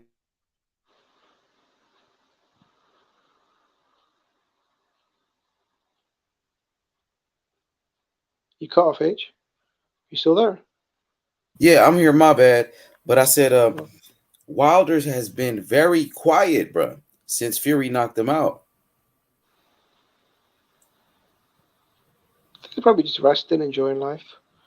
But, you know, Wilder, I want to see Wilder come back. I want to see Wilder, you know, be the old Wilder. Come back, bro. Don't worry about it, bro. You know what I mean? That he took that loss very hard, bro, especially after that second fight. Yeah, bro. I want to see him come back as well because he is a good knockout artist. I do like fighters with action styles. So it'd be nice, you know, if he came back. You know, Otto Wallin. I think that's a good fight for him. What about Joe Joyce? What's next for Joe Joyce, bro? They're trying to make the fight with Joseph Parker. So the winner of that will become the mandatory to the winner of Joshua Usyk. So that's a good fight, man. Joseph Parker versus... How old is Joe Joyce? How old is he, bro? My boy Joe. I think he's at 35. How many years you think he got left in boxing? He's 35. Oh, he's a heavyweight, bro. He doesn't have that many fights. Yeah. So he's a heavyweight. They usually fight on to quite late. So I think he's probably got another 5 years. Right, he's one of my favorites, though. Jojo. Yeah. I think so. Because he hasn't taken too much damage, and he hasn't had too many fights. So, and he's a heavyweight, so they mature later. So I think he's got another 4 or 5 years in him. Hey Jimmy, when does a Daniel Dubois and Trevor Bryan, when do they fight? I'm not sure, bro. I think they're trying to get it in for August. That'd be a good fight. Trevor Bryan versus bro. There's a lot of good heavyweight fights, bro.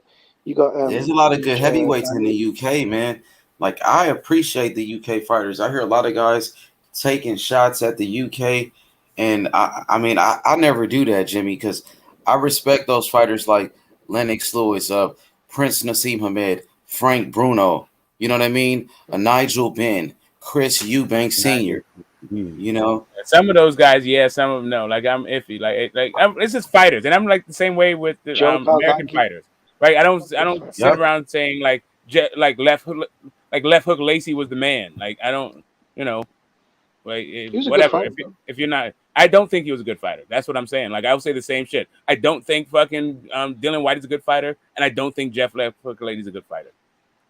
Jeff Left Hook Lacey was a champion, though. I don't think, I didn't think fucking Chris Bird was that good, to be fucking perfectly honest with you.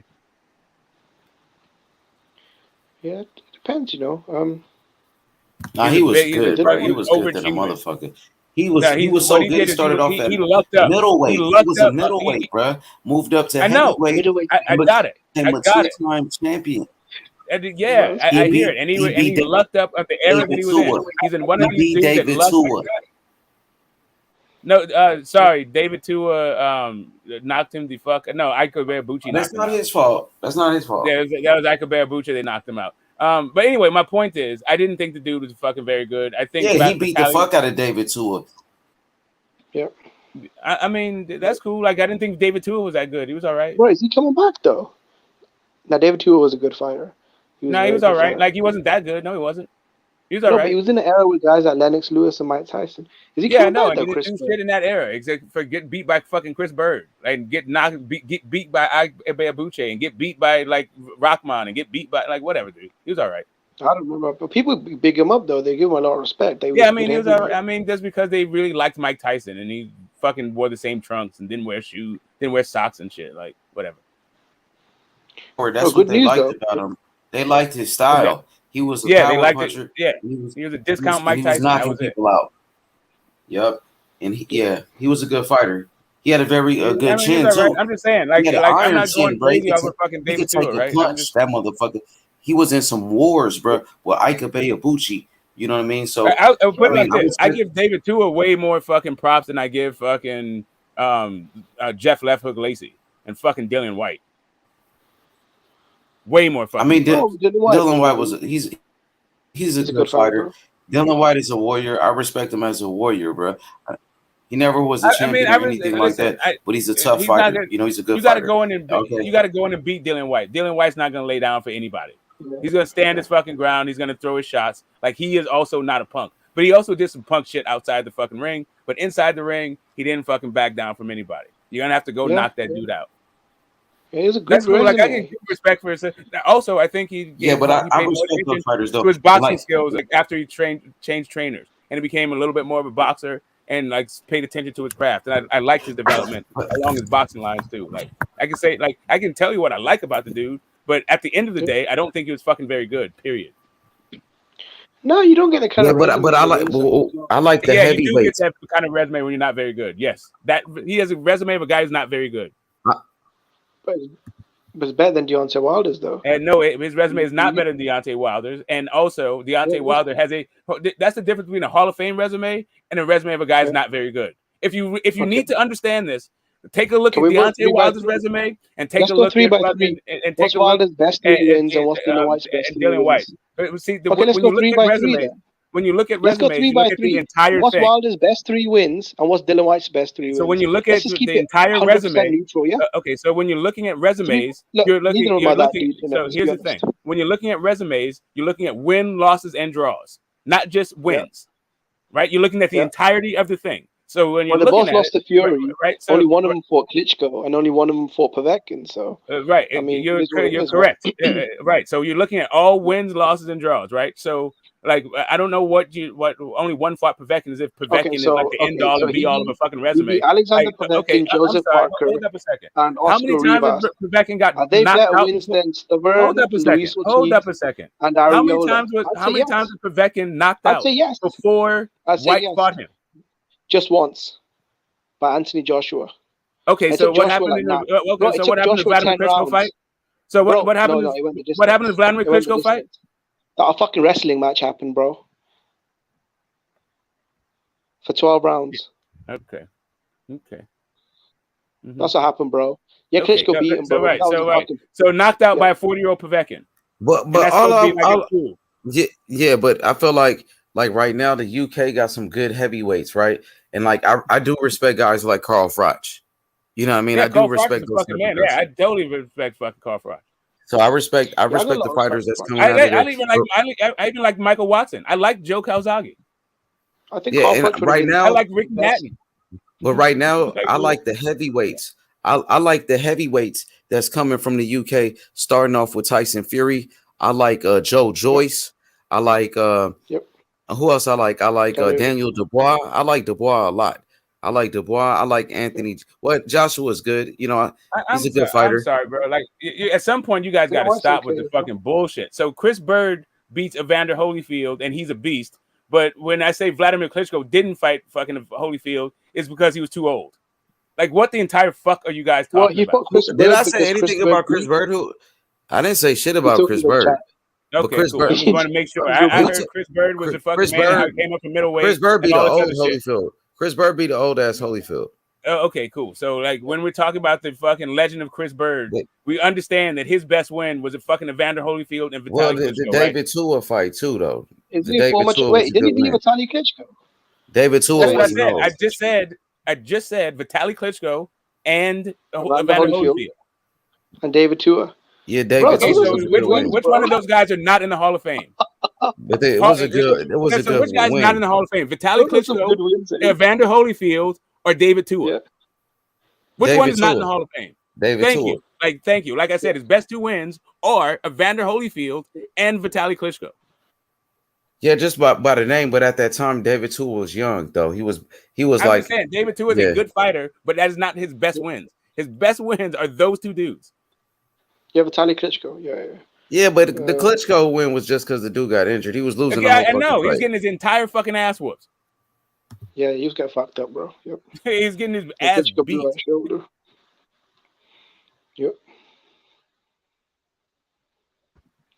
Yep. So why don't get smokers? So if But Evander right now, Holyfield like I beat said, Joshua- like I was saying about that the UK heavyweights right now, Jimmy, you got Daniel Dubois, who's a very good fighter. You got Joe Joyce, Tyson Fury, Anthony Joshua, and you still got Dylan White, even though he just got knocked out. Am I missing anybody? Am I missing anybody from the heavyweights? So those are 5 heavyweights. You got Tyson Fury, Anthony Joshua. Okay, you got Joe Joyce, Dylan White, Daniel Dubois. 5 solid heavyweights. Daniel Dubois, I don't know if he's a solid heavyweight, but he is a good prospect. I mean, I don't know. I mean, he beat up a bunch of he beat up some UK dudes, right? That's what I'm saying. Like, it's cool. He had I'm a not good saying fight with that. Joe Joyce. I don't think David Allen is like that good, or like Ebenezer, whatever He the didn't fuck fight- Tete, or like No, bro, Nathan Gorman. Yeah, he was yeah, undefeated. Nathan Gorman. I don't think exactly. Like a lot of Nathan, people was like, picking a Gorman bunch of too. UK dudes. That was 50-50 fight. Look, we'll see, man. He's fighting Trevor Bryan, so we'll see. You know, He's fighting for the world title. Yeah, like, do you feel like Trevor Bryant is a solid heavyweight? He's a good fighter. You think Trevor Bryant is? I said he's a good fighter. I mean, he's a decent fighter. I don't think he's a bum. All right, so here's the thing. Like, I don't think Dylan White can fight, but I think I would pick Dylan White over Trevor Bryant. For real? Yeah. Yeah. Yeah, but he's shit. He got the belt. He got the He does have a belt. WBA I'll give world him title. that. But that fool been holding on to that fucking belt like his grandmother's pearls. They ain't been fucking. Well, Daniel Dubois about to take it, and you gonna see what Yeah, he do with he it. certainly hasn't been defending it, even though he's had it for fucking ever. Hey, Dubois about to knock that boy out, bro. I'm saying, like, I don't know, man. Like, I don't think Trevor Bryant's a solid heavyweight. Dubois It's only like got it's one like loss. calling Kovalev like a real like a solid light heavyweight when Canelo fought him. Like, Hey, dude is not beat it. Dubois only got one loss because he got injured with the broken orbital bone, bro. He was winning that fight with Joe Joyce before he got stopped, bro. Yeah, Joe Joyce is a beast, bro. He's one of the top heavyweights. The guy was an Olympic silver medalist. Hey, how would y'all grade his power? Did you see that? Have you ever watched the that fight he had with fucking Oh my god. Oh my god. Team Bivol is here. Team Bivol Los. I know you represented Team Bivol, man. What's up with it, bro? No, just listening in, bro. Hey, but I want to ask you a question, Smoke, and everybody on the panel. How would y'all grade Joe Joyce's power from a scale of 1 to 10? A scale of 1 to 10. How would you rate his power? Because people have been comparing him to fucking what's the name? 7? George Foreman and shit. They saying this dude is like What? George Foreman. Well, they said I don't know because he's slow or stiff or some shit. They said What the fuck that got to do with George? Okay, I don't know, bro. They put his I name rated in it 7, 7.5 somewhere around I give there. it a 6. I rate a 9. 9, Jimmy. That's high, Jimmy. 9 is pretty high. Yeah, we from the UK. What is he supposed to I say? heard he's powerful though. You Like can't I walk heard around his the power block is unless he real. like bigs up the fucking UK fighters. Like, Bro, I heard he's strong as shit though. That's what I heard. He's strong. I mean, you guys What got. I right like side? his What you think, jab. right side? Oh, come What on, the man. Fake hell? right side, bro. What the fuck? it's not right side.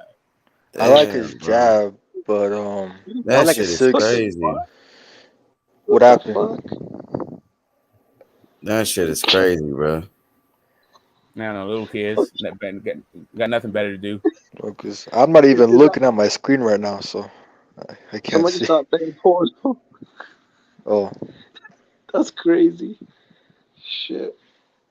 no, yeah, I like Joyce too, but I don't Who is think that he'll though, beat H? the top guys though, man. Because they did that shit with YB as well. They pretended to be YB and then started playing that girl sucking their dick. You know, Jimmy's like my imagination is captured. We're gonna have to let him like process his images. He's gonna have to talk it out. Maybe get some therapy. He can't just see porn and then let it go. You know what, Smoke? Nah, I feel like you're getting rude now. Like you need to calm down.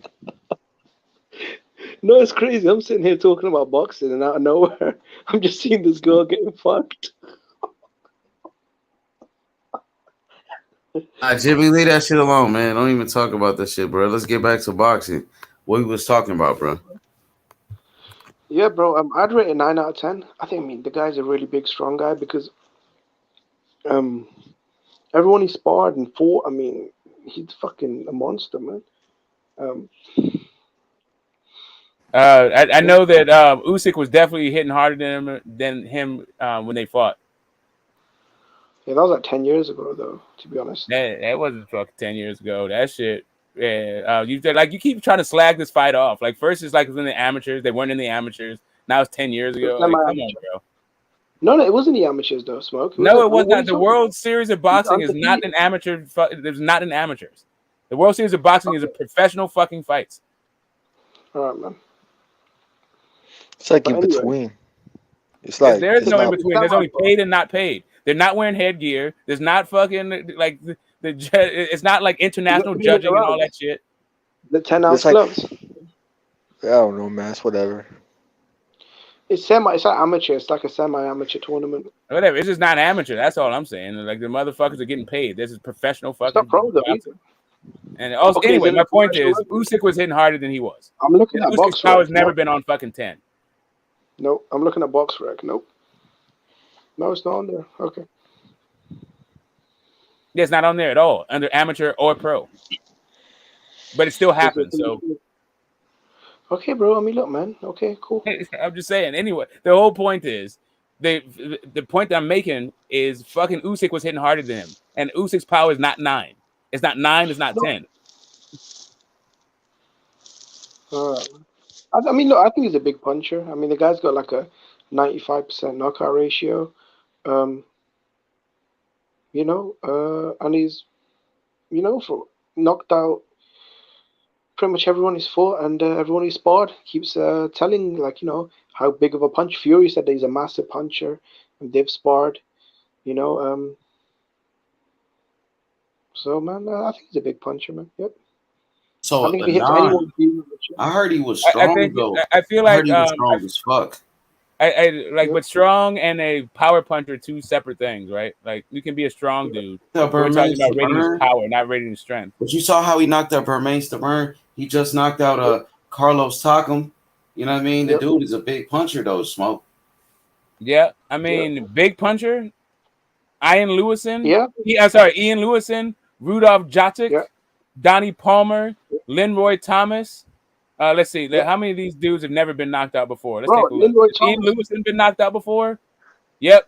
He was knocked out before. Bro, he knocked out Ian Lewison quicker than Dylan White. Let's see. Oh, quicker than Dylan White. Now it's a speed. Yeah. Now it's a contest to see who knocks him out the quickest. Okay, cool. Dylan White, I don't think's power is on fucking 9 either, by the way. So let's see. Linroy Thomas. Has he been knocked out before? By fucking everybody, apparently. That dude can't start every time he loses, damn near by knockout. Let's see. Rudolph Jotic. Has he been knocked out before? Yep. He's knocked out before too. Bro, like all these dudes that Joe Joyce knocked out, other people knocked him out. Like, are they supposed to be power puncher too? Ivic Brock said that dude's been knocked out 6 fucking times. Okay. I'm telling you, Joe Joyce lands clean on. Okay. Like, listen, I'm trying to get what you got. I'm just saying, I think the dude has decent power. I think it's like not quite 8, like 7.5. That dude None of these dudes have chins. Look, like all these dudes been knocked the fuck out by other people. No, Joe Joyce got a chin, bruh. He got one of the best now he got a chin. Boxing. Oh, now he has a fucking granite chin. I would give him that. Yeah. And that nigga jab out a bunch. That nigga jab is stiff as fuck. And on top of that, he got some good ass footwork. He got some good ass footwork. Yeah. He's got a jab. He's got footwork, power, and I think he's got a really good engine, man. Like he does not get tired. Physically strong. I think very underrated boxing skills. The guy was fucking robbed of a gold medal, bro. He beat Tony Yoka in the Olympics, and they fucking robbed him. So, but this guy is like an Olympic champion. Yeah, man. He's good. And if he beats Joseph Parker, he'll become the mandatory to Joshua Usyk. So this is a good fight, man. Joseph Parker, man. Joseph Parker's. Hey, Los, what you know about? Gonna step up though. Like, Los, what you know about Joe Joyce, bro? I like his jab. It's real good. I picked Dubois to beat Joyce, so Joyce really impressed me. You know, I like his jab a lot. But Parker, that's a good fight, man. Parker, I think he has a speed advantage. He's not a bad boxer either. That's a good fight. Joyce to knock his ass out. To me, that's 50-50. Hey, Joyce to knock his pillow-fisted ass out. We'll see. I mean, I think Parker, he can punch and keep it set up the center line when it goes in. Parker's he's fucking feather-fisted, bro. Yeah, he probably is, but still, he has the speed. You know, he has speed over him. He never ever look past that speed, the speed advantage. It can take you far. I think a lot, long distance. Under Andy, you got a new trainer, Andy Lee. You know the same guy that trains with Sugar Hill and Tyson Fury. Bro, isn't Joseph Parker with Eddie Hearn? He's with DAZN, huh? Yeah. No. How the fuck they gonna make that fight happen then? No. Joseph Parker's a free agent, so he's gonna go over to Frank Warren and work with them. Oh man, I can't wait for that fight, bro. Yep. I think he's punching harder, bro. For which fight? He dropped Dylan. I think he dropped Dylan White like Dylan White. Sorry, Chisora like 3 times. Joseph Parker and Joe Joyce. They're gonna fight. That's what they're saying. Okay, yeah, that's a good fight. That's a good fight. Yeah, that's a good fight. The winner becomes a mandatory for the WBO. So.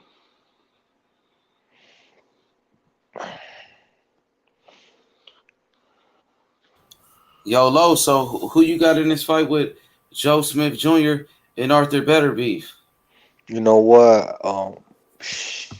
I got Beterbiev, but it's a good fight though, man. Smith got that power. And Beterbiev, I think he can box. People say he can't box, but he can box. He's a good boxer, but the defense though, like he's there to be hit. You know, he doesn't.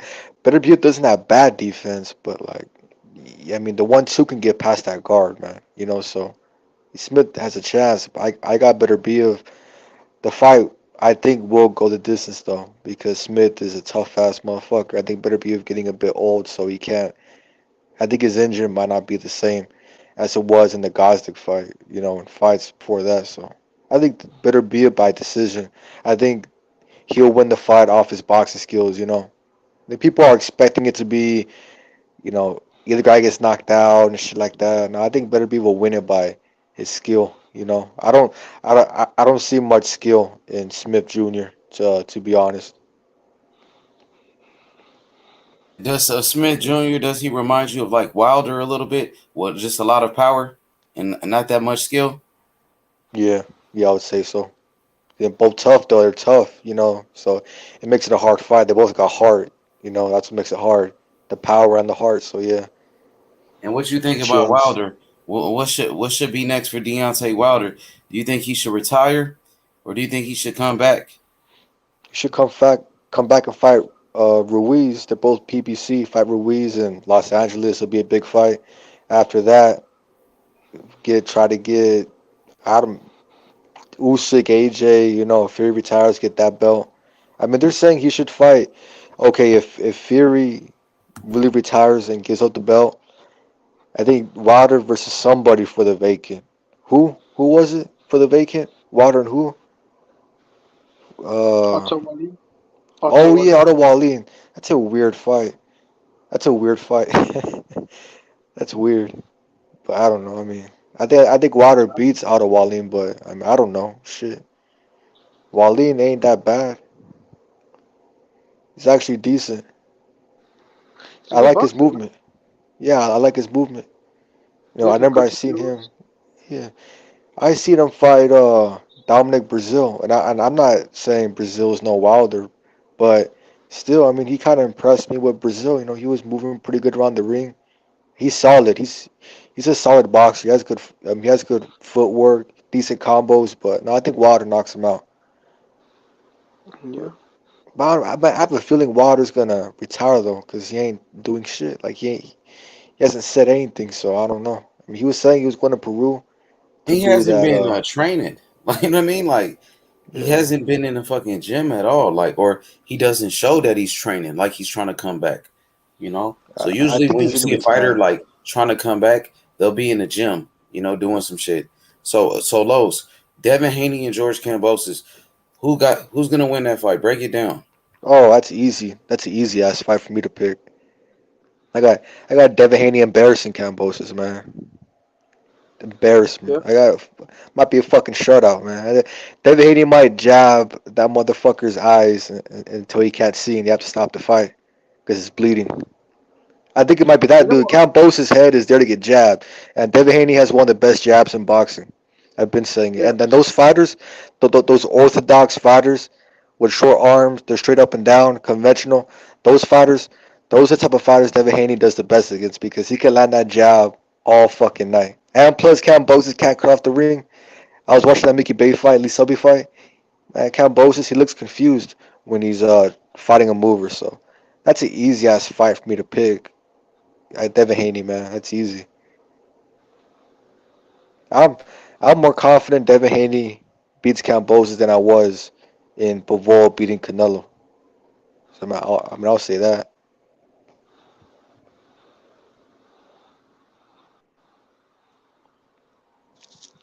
Yeah, I And think what? Go ahead, Jimmy. I'm sorry. Go ahead, Jimbo. yeah, bro. I think Haney will win definitely. Yeah, I like Haney. I'm a big fan of his. I hope he wins. I think he will win. Will I box him? Will it be easy? I mean, I don't know, bro. Kambosos is a dog. Like he is a dog, and he's not gonna make it easy, bro. Like if David wants to take his titles, he's gonna have to earn the win. So I think he's not gonna get embarrassed in front of his fans in Australia. Like he's not gonna get you know fucked up like that easily. I think he will put up a fight. I think he will show a lot of heart. Um, but I think Haney will win. Mm-hmm. What about y'all? How do y'all see it? Other people on the panel. I mean, who do you guys? H. Haney or Kambosos? I Devin Haney all day in that one, man. I got to go with Devin Haney. I feel like Devin Haney's the bigger guy. You know, I feel like Devin Haney's the faster boxer. Devin Haney has a better jab. And it's not like Kambosos is this power puncher. It's two boxers going against each other. Kambosos is a boxer. Devin Haney is a boxer. Who is the better boxer? Devin Haney. Who has better speed? Devin Haney. Who has a better defense? Devin Haney. Who has a better jab? Who has better footwork? Devin Haney is better than this guy at everything. You know what I mean? And I got to go with Devin Haney, but Kambosos is a good fighter too. You know, he got good skills too. Even though Devin Haney has better skills, Kambosos has good skills, and Kambosos, he don't get tired. Kambosos, he has a great work ethic, and he has very good cardio. You know, so Kambosos, he's coming to win. He showed that he got heart, but I got to go with Devin Haney. Devin Haney is a man on a mission. Yep. Yeah, I think it's Devin's time. You know, it's Devin's time right now. You know. It'll be a good fight, man. But yeah, man, Haney's will. Haney's going for the legacy. Haney's going for history. He's trying to become the youngest undisputed champion in the history of boxing, Los. It means so much to this guy, and he won't be denied, man. You know what I mean? Yeah. I got to go with Devin Haney, bro. Yeah. And the fact that he chose legacy, bro, fans are gonna see him as like the people's champion. So this is a huge fight, bro. It's the biggest fight in the lightweight history, probably. A big stadium, you know, pay-per-view in Australia, ESPN in America, Sky Sports in the UK. It's got a lot of buzz, man, globally. The world's watching, bro. The whole world. The whole world will be watching.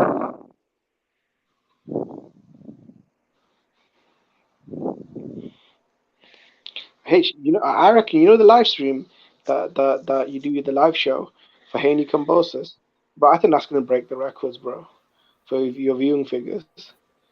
So yeah, I'm trying to figure out, like, if Nonito wins and your boy fucking and Haney wins and Charlo wins, who should be higher on the pound for pound list?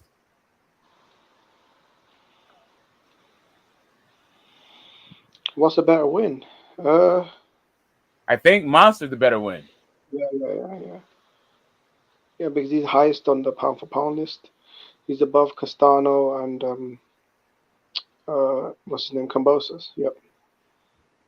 He's also the underdog, and the other guys are the favorites. Yeah, I think I'd have to put Nonito, but like, would you put Devin Haney above Nonito? It's hard to get above Nonito, but people weren't really putting Pacquiao up there once he beat Thurman. I mean, I think but Thurman wasn't really pound for pound, but I guess Thurman wasn't really pound for pound. Monster is pound for pound, and actually, Nonito is the only guy fighting a pound for pound guy. Yep. He's the underdog as well. But when you say pound for pound, you mean off.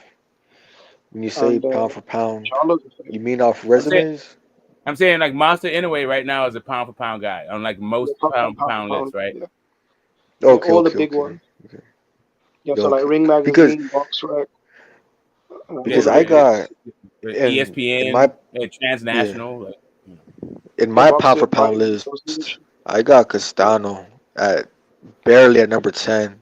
In my pound for pound list, but that's mine, right? So I agree with you. Most people, they don't have Castano. But do you have Monster? Do you have Monster on your pound for pound? Yeah, and he's higher than Castano. So I mean, I agree with you. I mean, I agree with you. If Romero wins, he beat the highest ranked guy. I feel like he should be higher, right? Yeah. Does Devin Haney make the pound for pound list if he beats Kambosos? It's hard because a lot of guys on my list. Yeah, I don't know. You know, it's hard because I have to take out one guy or the other. That lightweight, unified, undisputed champion can't make the So how does Charlo make the list if he gets fucking undisputed? But Charlo ain't on my list.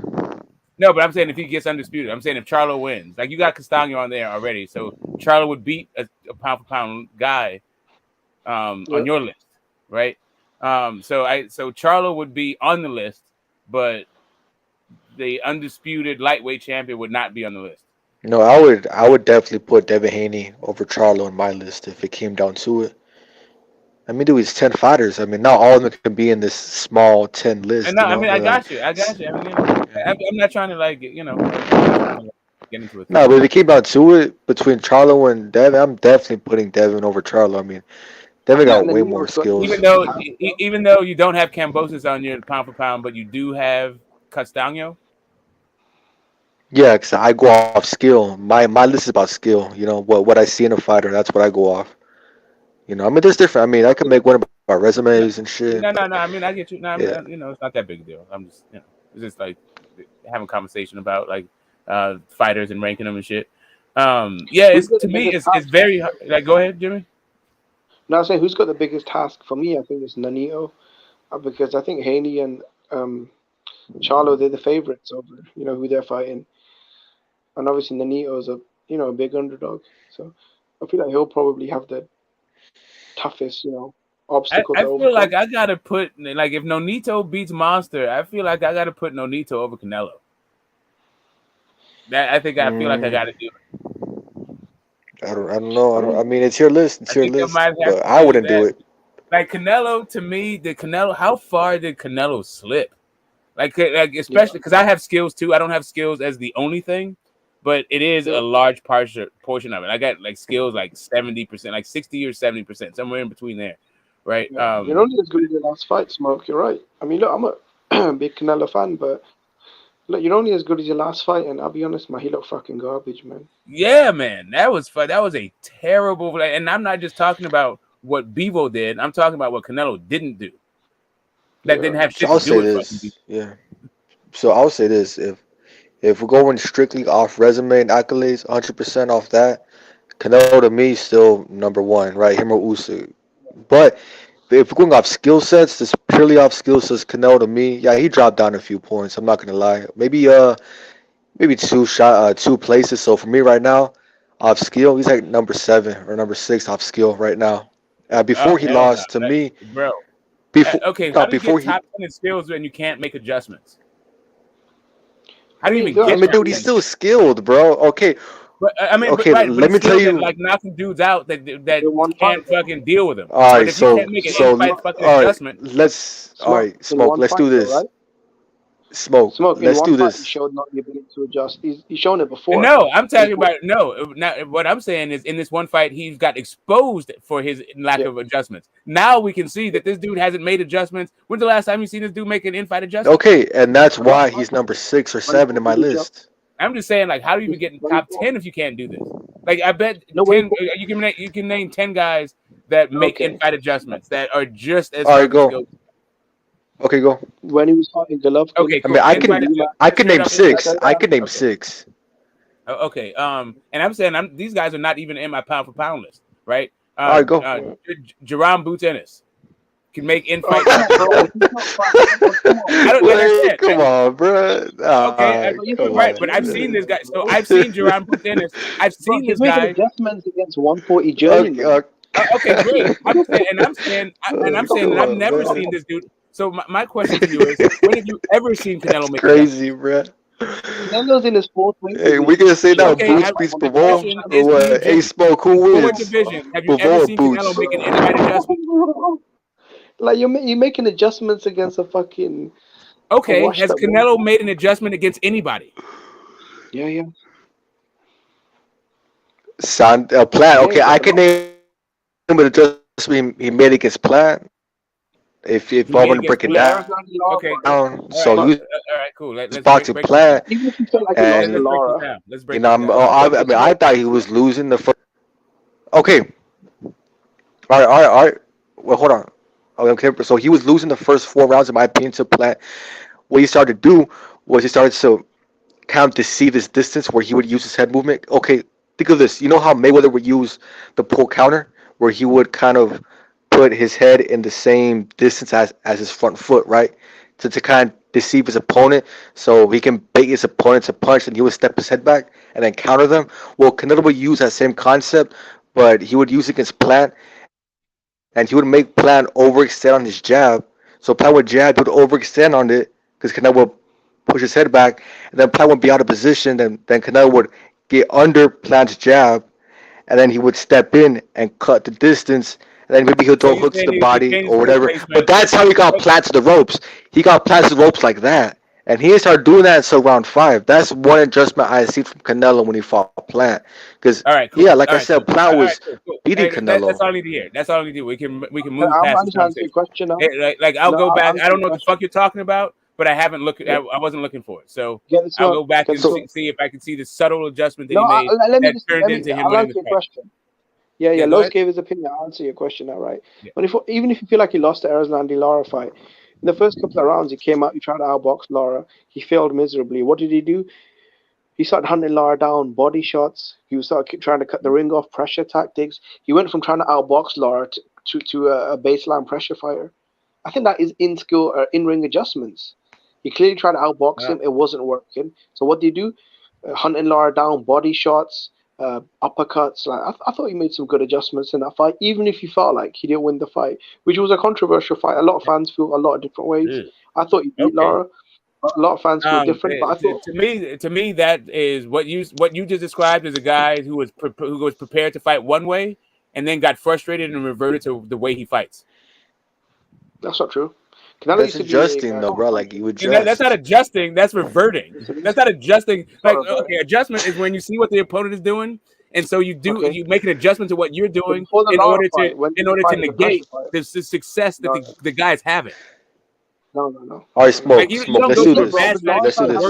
Oh, Smoke. Okay. All right, Smoke. Let's do this then. Before round 2. In the third round, he made an adjustment. That's how he won rounds. Did he win enough to win? That's debatable. But he started winning rounds. No, I'm saying that with this adjustment that you're making is the reason why people say that he lost. Maybe that, like, what I didn't see, I've never seen Canelo cut off the ring effectively, and he certainly wasn't fucking doing that against Lara. He didn't do that against Billy Joe.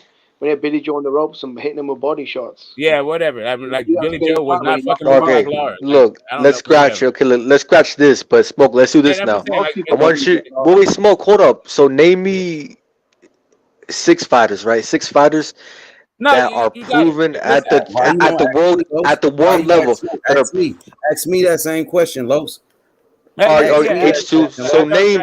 So I want you to name 6 fighters that are proven at the world level. I will. Go ahead, H. That adjust better than Canelo. There you go. Okay, I will. Go ahead. Go ahead, H. There you go. That's better than Canelo right now? Yes. Or just. Well, yeah. Fuck it. Yeah. Makes better in-fight adjustments than Canelo. You got Usyk. Usyk is one. Terrence Crawford. Bivol. Bivol, that's 3. Okay. Stephen Fulton. All right, I got 3. Go ahead, Smoke. Take it from there. Go ahead, Smoke. I don't know about Fulton. We got Stephen Fulton. That's 4. We got Gary Russell Jr. That's 5. A lot of fans are saying he robbed. What adjustment did Gary make against Loma? We got Lomachenko. That's 5. Okay, I agree with Loma. We got Lomachenko. That's 6. We got Devin Haney. That's 7. And what a minute. How many do I have to get to? 10. No, I'm not naming random fighters. Smoke. You named 6. Adjustment than Canelo. All right, Smoke. Okay. I asked for 6. I asked for 6. That's it. Okay, cool. All right, so I'll say this. My top 10 list for the most skilled fighters. Number 1 to me, Lomachenko. Number 2, Styles says Canelo lost. Crawford, number 2. Number 3, Usyk. Number 4, Chocolatito. Number 5, Bivol. 6, in a way, number 6. Number 7, that's where I add Canelo. And then number 8. You got to put Tyson Fury in there. Wait, hold up. You feel like Monster makes better in-fight adjustment? Like what in-fight adjustment? Tyson Fury. Tyson Fury for sure. So you got to put Tyson Fury above him. Tyson Fury, Usyk, Bivol. Okay, Terrence Crawford. That's 4. That's 4. Well, I to got me, 4. look, Canelo that's probably the still in 6 my I top got 5, over bro. Canelo. I ain't That's just the gonna throw 6 him I under the got bus. over Canelo. I got Canelo we're probably. just talking about one aspect of the game. We're not talking about like whether or not he should be a top pound for It's a pound guy. We're skill. just saying It's just just one overall particular skill. fucking thing. Yeah. That's Oh, the you saying major. overall Maybe skill Earl now? Spence. You got to put Earl Spence above him too. Over Canelo? Nah, I would still Yeah, put yeah. Canelo After over that Spence, shit, man. what? After that last fight, you got to be shitting me. Well, I mean, come on, he fought Earl Bivol. Spence can Bivol is a box great too. boxer. Earl Bivol is Spence can great box though. too. Like, Earl Spence is but an Bivol is Olympian. great. He's great. Earl Spence is a But great Bivol, boxer too. He's an I was Olympian. telling, So I dude, will I have to put told Earl. y'all I Bivol will was have to good. put. Listen, I will have to put Earl Spence over Canelo right now. Well, I mean, you can But do how it, but no, I wouldn't do it. Not on Why my not? list, not yet. Why not? He I said got he to can make see adjustments in Spence fights. Crawford. Spence Crawford. No, I'll wait for Spence. that Spence fight. is unified, undefeated champion. Undefeated. And I got to see more, man. With no draws on No, his but top resume. skill. Canelo got 2 But it's draws. top skill Canelo got though. 2 Like it's top losses. skill. Spence got skills too. But no, You gotta but put my Spence in the list is, fight. but my No, you list is sleeping about on Earl Spence. skills. Yeah, Earl Spence Okay, no, got but skills. Earl Spence all right, got skills. but Errol Spence in my has opinion, they're Errol not Spence better is a better skills than pressure fighter to Canelo. me than fucking Canelo Alvarez. Like he could cut off the fucking ring. Against what movies did he cut the ring off Okay, against? but what about counters and Against speed? You every know, single fight, against every single guy that tried to move on him. Okay. All of them. Ugas is and who has better flat-footed. defense, Danny's Spence or Canelo? flat-footed. You know, like Say come on. again, Mikey's who has flat-footed. a better defense? I think Canelo definitely. Well, then That's not yeah. even So then it close. goes one That's not even side, the other close. side. Like you know, Yeah, Yeah, no, but I'm just Smoke. saying. I'm just Yeah, saying but that's not a. slick mover though. But the defense that I see Rennie, from Canelo is not from a pressure fighter. I feel like the pressure defense that Spence has is just as good as the pressure defense that Canelo has. Like that movement, like upper body movement shit that Canelo does, and try to like parry shots and all that shit. That's cool. I don't feel like that's better than fucking what Spence does with his catch and shoot. we'll find out against Crawford how good those And his adjustments are. parrying, like right, like. Yeah. The defensive slickness of Canelo really comes into play when he's flat-footed and fucking tired, like Triple G and against Bivol. Then you start seeing all that like Floyd Mayweather half guard shit. Yeah. that's I mean, is that adjusting? You're tired. You gotta. That's him fucking surviving at that point. But I'm just saying his Well, defense hey, at is least better he than has good survival I'm just tactics. saying. He has good survival I'm saying. tactics. Listen, I agree with you. I think Canelo's defense is better than Spence's. Like overall, I think he has a better defense. I think as far as cutting off the ring, I've Anyway, never seen him cut the ring off on a slick mover though. I haven't seen all these either. guys that play fights, they're all kind of I flat-footed. don't know what you like mean by Ugas, slick mover. I don't know, Mike, like how slick do you think fucking Porter is? Yeah, that's my point. Not very. I don't mean. Yeah, I'm sure it's slicker than every fucking body that Canelo beat. Like you know, like who's slicker than like nobody's slicker than fucking Mayweather, right? Like is Lara like slicker than fucking what's I don't know. Like what's this whole slickness bro, thing? come on, bro. Are you saying Sean Porter is a slicker technical boxer than Landy Lara? I didn't say Like, again. on, now bro. you added something else. We talking about slickness. Now you're saying technical Well, you boxing. just open up. All we're talking about one thing, one word: slickness. Name one good lateral mover that Spence has fought. Bro, you just said Sean Porter's a slicker boxer than Lara, bro. I didn't say he was a slicker boxer than Lara. I didn't say he was a slicker boxer than Lara. I didn't say that at all. Okay, how about this? Name one fighter that was a good lateral mover that fought Spence, like around the ring, like back Good foot. lateral mover. I mean, Yeah, back foot. You know, like around the ring. I mean, you saying Spence cuts off the ring, so I'm trying to see. You know, I feel like Ugas has he? is a good fucking. I mean, Ugas, this last guy. Oh, come on, man. You didn't say like it's a Cuban, because the Cubans are known for that. He's also Ugas don't got I've seen footwork, no. man. Also, I thought he was slicker than anyway, whatever. It's not because he's a Cuban, right? Like that has absolutely nothing to do with what I'm saying at all. I'm going to the slickest guys that he fought. Like I feel like Ugas is slicker than fucking Danny Garcia, right? You asked me who are the slickest guys, so I'm saying the slickest guys that he fought. Like I think it's Porter, I think it's Ugas, and I think it's who's another guy? I think that's about it. Like, right? I think it's Porter and Ugas are probably the slickest guys he fought. Yeah, but you're bringing up Danny Garcia, guy that's got cinder block for feet. I didn't bring up Danny Garcia though. Like, what the fuck? Why you quit with your troll shit? Dude, we're trying to have a conversation. Oh, by the way, I fucked up on my list. I might put Canelo at 8 because I'm definitely gonna put Bivol over Canelo on my list. I forgot about Bivol. Josh Taylor too. I might put Josh Taylor over Canelo. I don't know. I don't even know. Bro, did you watch the but, Castro fight? I mean, what are you talking about?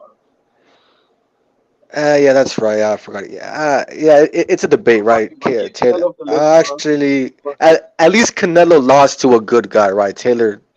Actually, yeah, you got a point, So, No, but I mean, I'm definitely gonna put Bivol over Canelo. Say again. I mean, I don't think Bivol adjusted though. He just kept the same game. Like, so to me, like in this whole skills thing, Canelo got fucking exposed horribly. Okay. Like that's like if you're gonna say like skills is your reason to put him pound for pound, that dude just got unmasked, undressed, totally fucking embarrassed on his skills level. He was never number one off his skills for me. If no one else can consistently fight in that level of opposition, then how do we know they won't get humiliated and outclassed if they move up 4 divisions and fight top champions? Because the reason why because that has nothing to do with what we're talking about. You can't say one guy got exposed because Jimmy, you use these general statements and then you try to apply it to a very specific. And then say this guy didn't get exposed because he's fighting bombs. Like, okay, come on, bro, the level of competition is one thing. Like, I feel like hold on a second. Let me finish my fucking point, man. Gangster against the bomb, bro. Damn, okay, go ahead. You talk. Everyone has skills against bombs, though. Smoke. Come on. Okay, man. Great. So now is Caleb Plant a bum? Is Billy Joe Saunders a bum?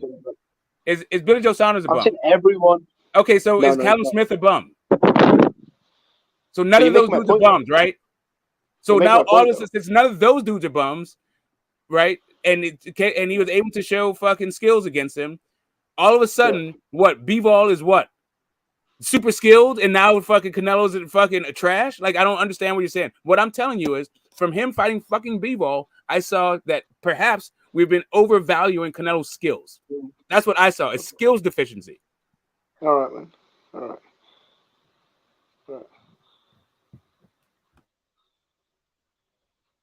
Like, apparently you're saying these guys are bums. Like, Canelo's been shining because Caleb Plant's fucking trash. Which is what I've been saying this whole time.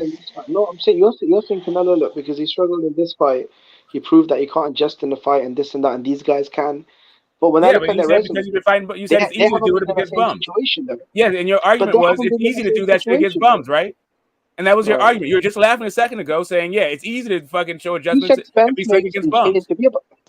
You said Spence makes better in-ring adjustments. He's been in one division his whole career, and the main guy in the division, Terence Crawford, he still hasn't fought. It's been 5 years. What does that have to do with in-ring adjustments? What does that have to do with in-ring adjustments? Okay, what does that have to do with all of the other fights we've already seen him in? Because he's never fought an A-level fighter. Though. Okay, so what you're saying is all of Canelo's oppositions have been bums then. And it took Bivol to show that all those other guys are bums. Yeah, that's exactly what I'm saying. Because clearly that's what I've been saying, right? Smoke? Yeah. Because that makes sense, isn't it? All right, Smoke, what's your top 10 list for the most skilled fighters pound for pound? Just curious. In no particular order. The most skilled fighters. Yeah, in order. No, I haven't done this in order. So it's gonna take me forever. No, I'm not going to do it in order. It's gonna take like a half an hour or something. I get the cross fucking names off of shit. All right, then 10. Yeah. Off the top of my head, but let's see. In the sport of boxing today, the most skilled fighters are Usyk at the heavyweight, Tyson Fury at heavyweight. Is there another skilled guy at heavyweight that I can throw in there? And not off the top. At cruiserweight, is Bridgerweight.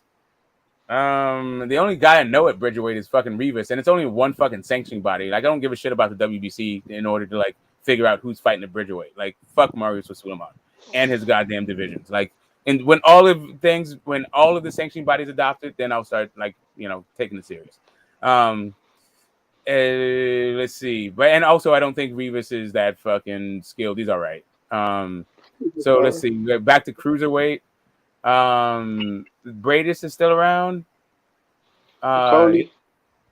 Is he? He was like the best dude. He was pretty skilled. Dordicos is also pretty good. McCauley, man. Lawrence McCauley. No, McCauley is not. Hell no, he's not one of the most skilled guys in boxing. No. Lawrence McCauley. Lawrence McCauley. Lawrence Okoli? I'm saying Lawrence Okoli is not one of the most skilled guys in boxing. He's not top 10 skilled guy in boxing. He's a top 10 cruiserweight, but he ain't fucking top 10 skilled boxer. I meant in the division. Yeah. Let's see. Not there. Do we got any skill guys? Top 10 skill guys at light heavyweight. I say Bivol. Not off the top of my head, no.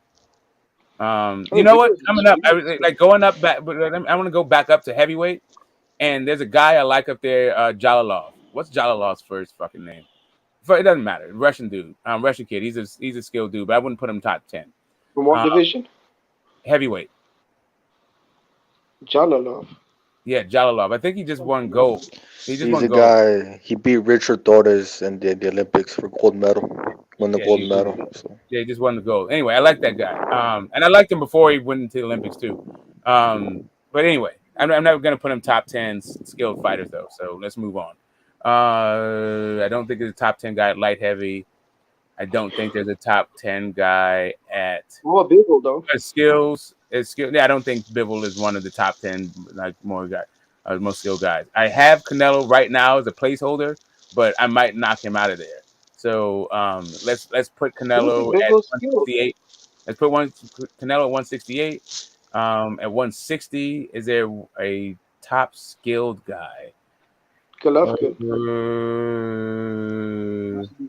No, not Golovkin. I don't think he's one of the top 10 skilled boxers. I think he's a good boxer, but I don't think he's one of the top 10 skilled. Let's go to 154. Maybe Tony Harrison. No, Tony Harrison more skilled than Bivol. You put a Harrison over Bivol. I think yes, I do think he's more skilled than Bivol. Yes. No, he's not. Tony Harrison. Yes, I think Bivol. I think Bivol is very good fighting one way. I think Tony Harrison can fight in a variety of ways. I think he can use lateral movement. I think he can be stationary. I think he can be a slugger. I think he can be a counterpuncher. I think he can lead. Bivol can fight coming forward and coming backwards. No, he fights forward and backwards. He fights one way every time. He does not fight backwards. He does not fight off his back foot bullshit. He didn't fight backwards against Sullivan Barrera when he beat the shit out of him. What are you talking about? What? Okay, no. Okay, sorry. No. Bivol, no. So just so you guys get it correct, so you understand where I'm coming from. Tony Harrison, yes. Bivol, no. Okay, now let me move on with my fucking list. I don't give a shit what you think about my list, bro. Can I finish it? Can I finish my list? I know you. Every name I say is gonna trigger you, but let me finish it. God damn. Okay. I'm not gonna be here all the goddamn night. Sure, Tony Harrison, no Bivol. Okay. Yeah, right. I got Tony Harrison. Like at 154, I'm gonna say Tony Harrison because I can't think of anybody else. Right. I don't even think does anybody else deserve to be up there at 154. I mean, if you got Tony Harrison up there, you might as well throw everything. We're only talking about skills. I'm sorry that you don't understand what skills mean, but like, if you don't understand that Tony Harrison is one of the most skilled guys in 154, then you don't understand how he was ever champion at 154. Because it certainly wasn't because of his fucking punching power. Or his fucking speed, or none of that shit. Like whatever, dude. Anyway, I'm gonna go. Like so, there. I feel like you guys don't know the difference at this point between skills and attributes. Like the reason why B-Ball is who he is because he's a big, strong, fast guy, and he is skilled. Not just because he's skilled. All right. Okay. So anyway, I'm trying to get through this fucking list. Let's see, 147. Skill guy, we got Bud, and we got Boots, and who else we got? Boots with Bud, bro. No, I'm just talking about all the guys who are skilled at 147. I'm just mentioning the guys, and then I'm gonna put them on the list, right? Virgil, you might as well mention Virgil Ortiz as well. I don't know about that. I don't know. I think he's a big, strong kid. I think he hits hard. I don't know if he's like more skilled. But I mean, Boots. I don't know if Boots could get on there either. I don't think Boots can get on there. Sorry, Boots, you out. Yeah, Virgil's got a better jab than Boots. Yeah, Boots needs a fucking jab. Exactly. Like you need the most basic punch. You need that shit. So yeah, I'm gonna go with Bud as the most skilled guy at 147. At 140, how many guys do I have? I have 2 guys. At this point, I have 4 guys, 5 guys, 6 guys. I had 6 guys, right? With 6 guys adding Bud, and then at 140, who I got at 140? One of the most skilled guys. Who's the most skilled? Like Josh Taylor. I like his in-fight adjustments, but he loses a fucking bunch. And Catterall, no, he's not one of the most skilled guys. So nobody at 140. At 135, Bro, Jack Catterall isn't skilled. You didn't see him no, I said there's nobody at 140, Jimmy. Fuck, clean your ears out and stop interrupting my fucking list. There's nobody at 140 on the list. Nobody at 140 is on the list. Okay, do you not understand? Josh Taylor didn't make my list. He can make yours if you want. You got motherfucking Tony the Tiger on there, but you ain't got Great, Jack Catterall. Because Tony the Tiger is more skilled than Josh Taylor. No, he's not. Okay, great. I don't care what you think, bro. Like, let me finish my list. Catterall. I don't give a flying fuck what you think, bro. It's It's not your list. It's my list. It's Can I our finish list. it, please. Damn. So at 135, we got Lomachenko, and I'm gonna put Devin Haney on there. So we got 6 and 7. Then at 130, we got Shakur. That's 8. Wait, you got Shakur over Valdez? Do I have Shakur over Valdez for skills? I got Shakur over fucking Josh Taylor for skills. Haven't you fucking noticed? Yes, you can make your list. 1, 2, 6. Yes, exactly. You can make your list, and I bet it's just a bunch of guys with belts. Like, I'm trying to do some other shit. We're doing a skills test, not a belts test. Anyway, let's see. Where was I? Was I at number 8? Yeah, I got 8 guys, right? 130. I've got 8, and I'm at 130. No, you don't want 26. So just right. So did I? Oh fuck. So I'm gonna throw. Is Tank one of the most skilled guys? No, Tank has power. He has power and speed. Okay. Yeah, I'm gonna leave Tank out. I'm gonna leave Tank out for this conversation. I don't need your help, bro. I don't need your help. I literally don't need your help. I don't have a Nui on my fucking guy, so you can stop saying his name. Right? Oh my god! You're not gonna make it. Just you have Inouye on your list. Yeah, no, because he fucking. You got motherfucking Tony the Tiger on your list, but you don't have Inouye. Correct, because it's about skills, not power.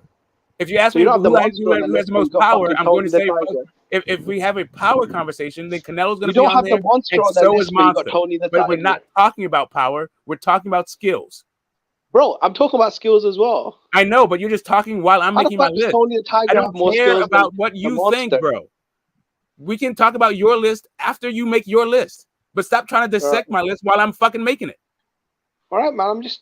Thank you. Fuck, I keep saying the same shit over and over, and I don't give a fuck about Monster's power. If he did not have power, he would get knocked the fuck out a long time ago.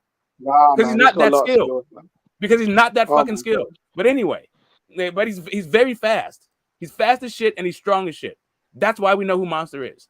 Anyway, anyway. The guy was an international amateur. Like I was saying, fuck, dude. So right. So back to skills. Stephen Fulton. That's 9. The motherfucker just won his last fight by robbery. Okay. You think Stephen Fulton's got I don't give a fuck what you think about the results of his last fight.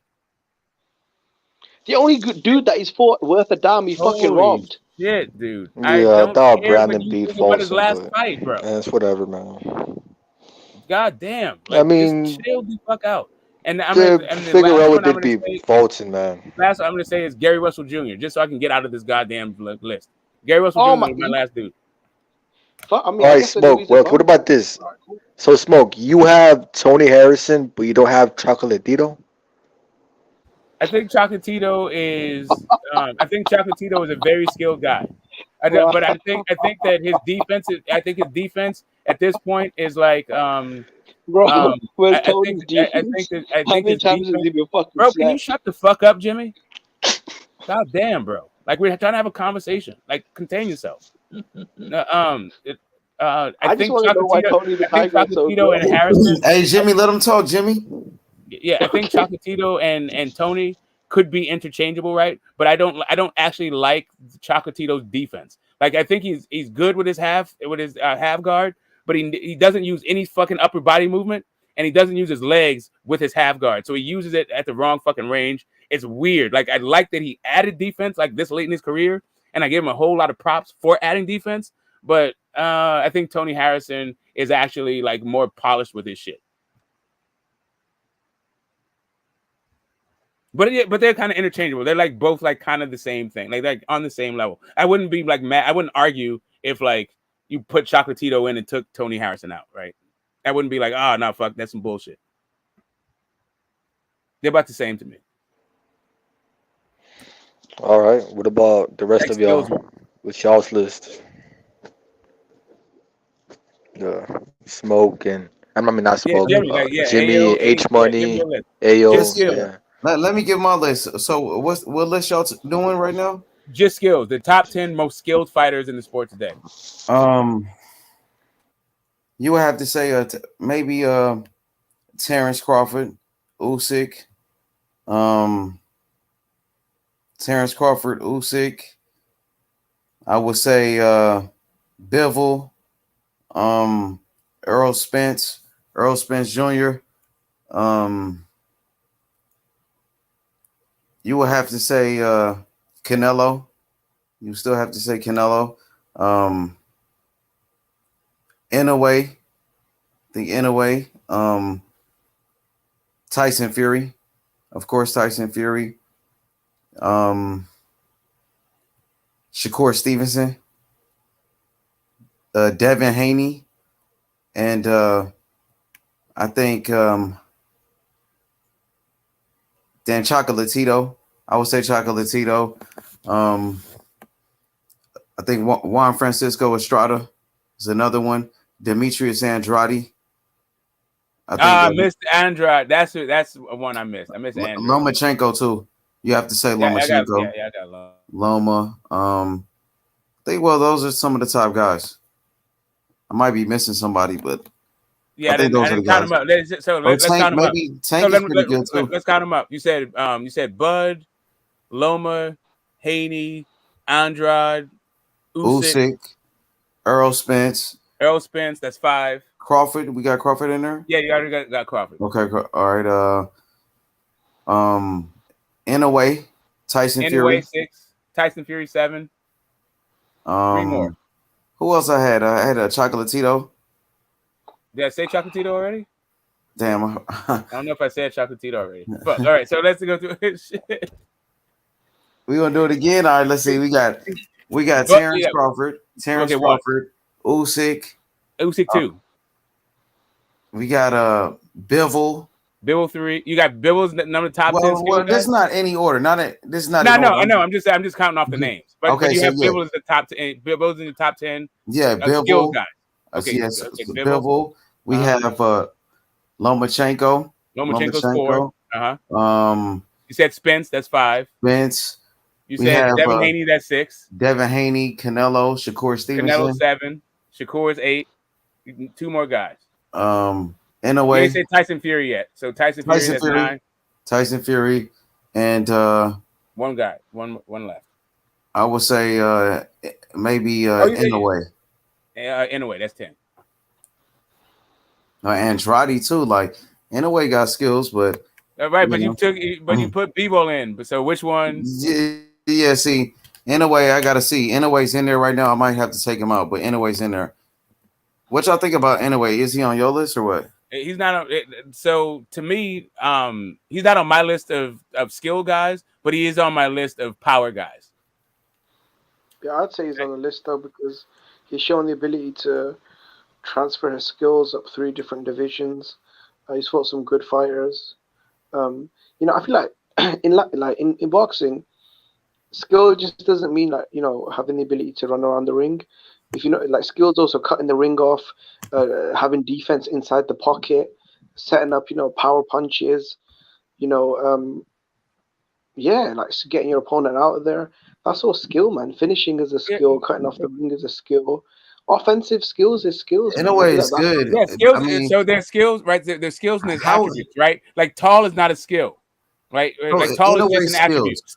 Who has more Speed is skills? not a being fast is not a skill. That's an attribute. Like having I never power is said not a that. skill. That's an attribute, right? I And that's never what I'm said saying. that. That's an ability. Like Monster has a lot Natural of ability. attributes.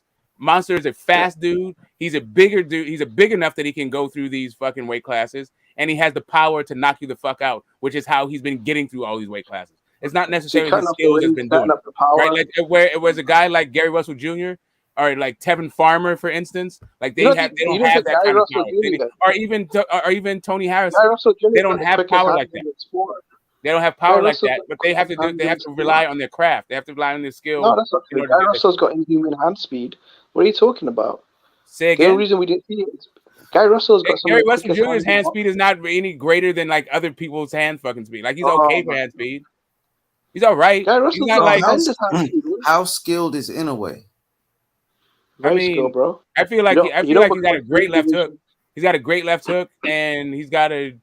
I mean, he's got a decent judger range. I don't know, like that Maloney fight to me showed that he's not really that skilled. So Jimmy, give us your top 10 list. And I want to see, do you have Inoue in your list? Bro, he has to be, bro. 3-division unified champion, World Boxing Series winner in 18-19 fights, bro. He's got beat several good champions. I mean, that's really good skills. For me, it'd be a Boo Boo Andrade, and this is in no particular order. So you got Boo Boo Andrade, you got Tyson Fury, you got Terrence Crawford, Saul Alvarez, Artur Beterbiev. Yeah, 4. That's 5. Dimitri Bivol. That's 6.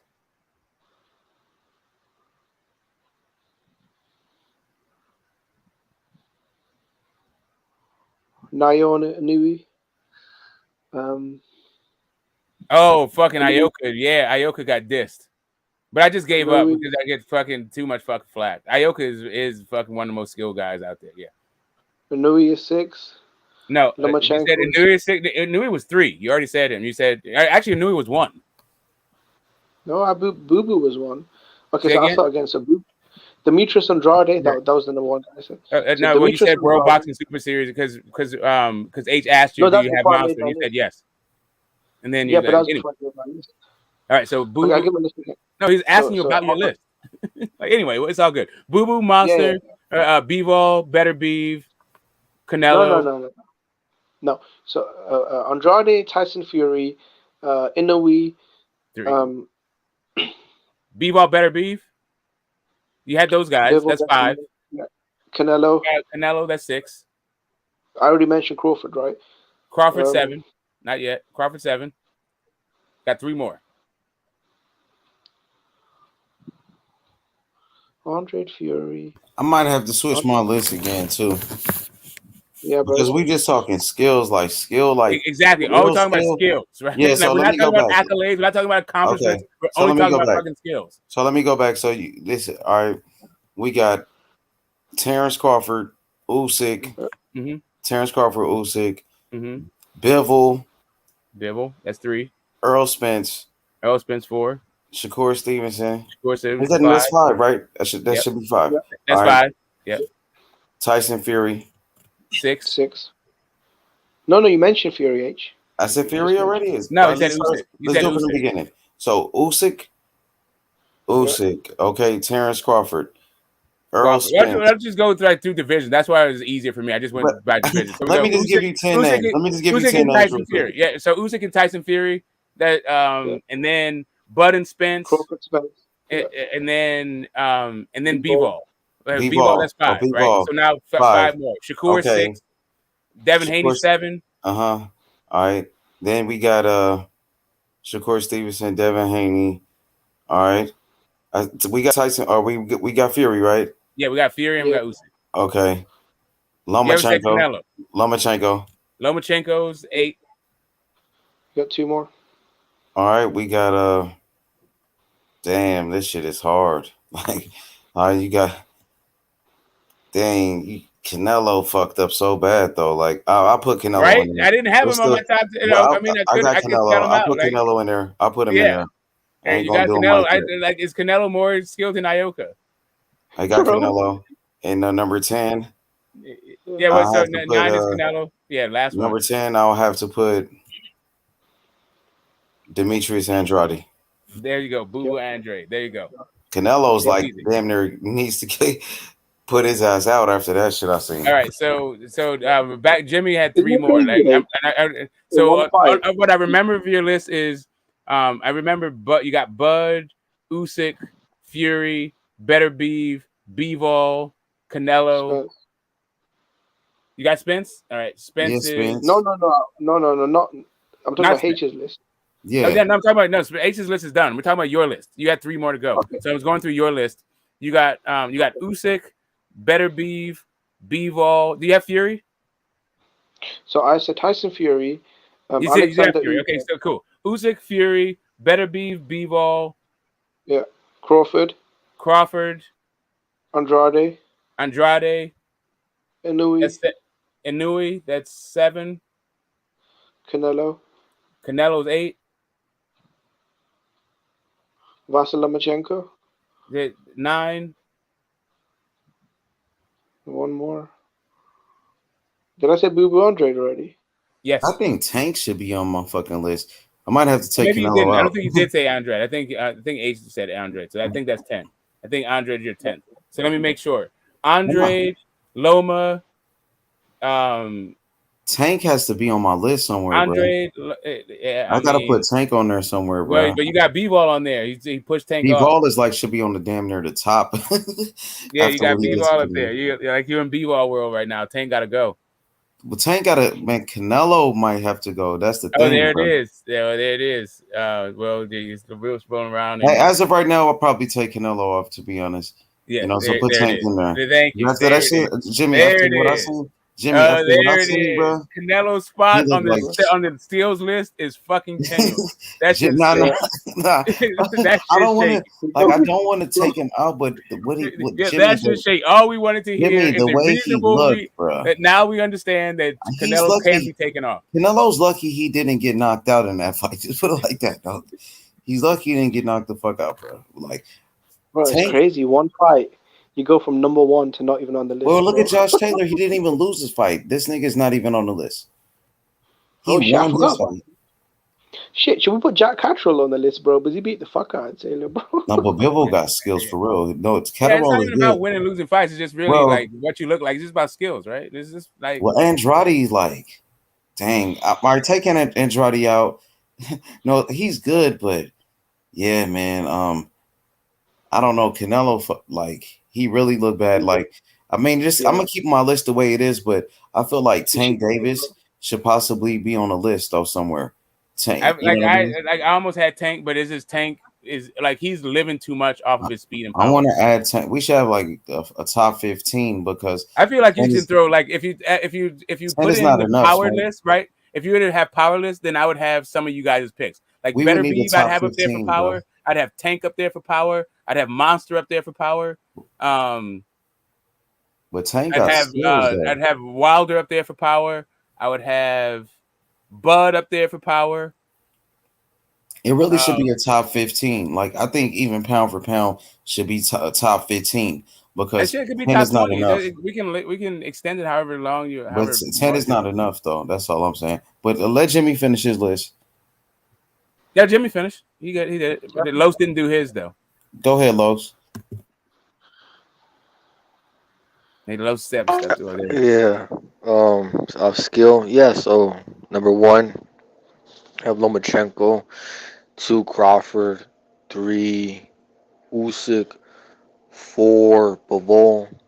5, Chocolatito. 6 was Inouye. 7. Ooh, I have a 7. Already said Bivol. Yeah, already said Bivol. What's that dude's name? Tyson Fury, number 7. Number 8.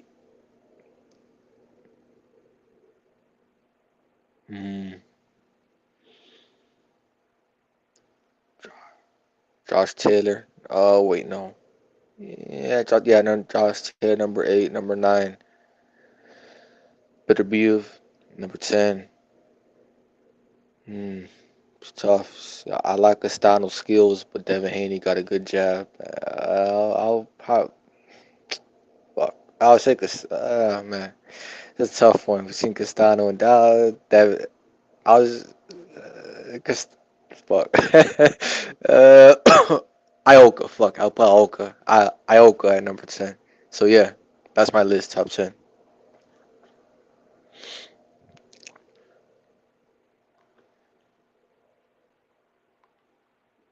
No Shakur, no Devin Haney for Los. No Shakur, no Devin Haney for. I was about to put Devin Haney. I was this close, but Ioka. You put Ioka instead. You went with Ioka instead. Ioka is a good fighter. I'm not like mad at it. I'm just like, it's kind of funny that for me, I wouldn't put Better Beef as one of the most skilled guys. I would put him as one of the most biggest punchers, right? He's really good at cutting off the ring. He's really good at setting up his shots. I mean, he is, but I'm just saying, he's like, really good at changing his shots. I feel like his thing is different than fucking skill. I mean, it's not like he's unskilled. I'm just saying, as the most skilled guy, like if Better Beef wasn't hitting like Better Beef, he wouldn't be fucking winning. Okay. So yeah, so that's my list. What about you? Ayo 6'6". Oh wait, Ayo 5'6". Oh, okay. You're probably asleep. Okay, well, what about power? Top 10 list off power. I'll go first to set it off. So this is pound for pound power. So the most you get it. Okay, so number 1 for me. It has to be Wilder, man. Wilder number 1 for me. And number 2, Gassiev ain't fought in a long time, man. Did he retire? Did Gassiev retire? I haven't heard about it. I thought he moved to heavyweight. Yeah, heavyweight. Yeah, I won't add him since he hasn't fought in a long time. So, Gassiev down on my list. Number 2, I might put Inoue. That dude has power, man. So Inoue. You're not gonna put Better Beef now? Nah, Better Beef has a different type of power. It's more so like an accumulation. He has to. It's kind of like a triple G type of. Yeah. So Inoue number 2. Number 3. I'm going through the list. Now I might put Jermell. It seems like if Jermell hits you, you're like clean. You're done. Jermell number 3. Number 4, Tank. Wait, no. We got Tank and Better Beef. It's no order. Better Beef. It's just the top 10 guys. They don't in no order. Yeah, Better Beef. I got Better Beef number 4. Number 5, I got Tank. Number 6. Oh wait, why the fuck did I leave out Canelo? No, Canelo has power, man. Fuck, I left out Canelo. No, Canelo. It's no order, Los. Okay, Canelo. Okay. All right, so Canelo at number 7 or 8, whatever. I have 2 more choices. All right, so hold on. So let's see what you got. You got so far. You got Wilder, Monster, Better Beef, Jermell, Canelo, Tank. Yeah, and then Tanks. So that's 7. That's 7. That's 6. Okay, 6. So I got 4 more. Yeah. So at number 7, Triple G. He's old, but I mean, he surely still got power. So I'll put Triple G up there. All right, Triple G 7.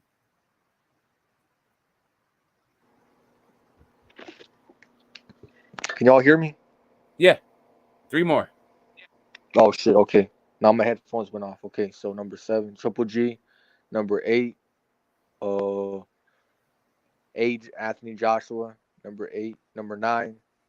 AJ made the list. He made a list. All right. Okay, go ahead. Who else? Terrence Crawford. T-Bud. He has to be there. And last guy.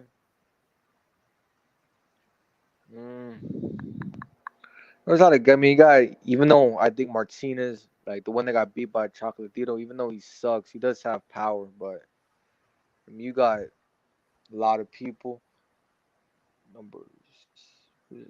Spence, I don't know about Spence. Jamal. Oh, I got Andrade.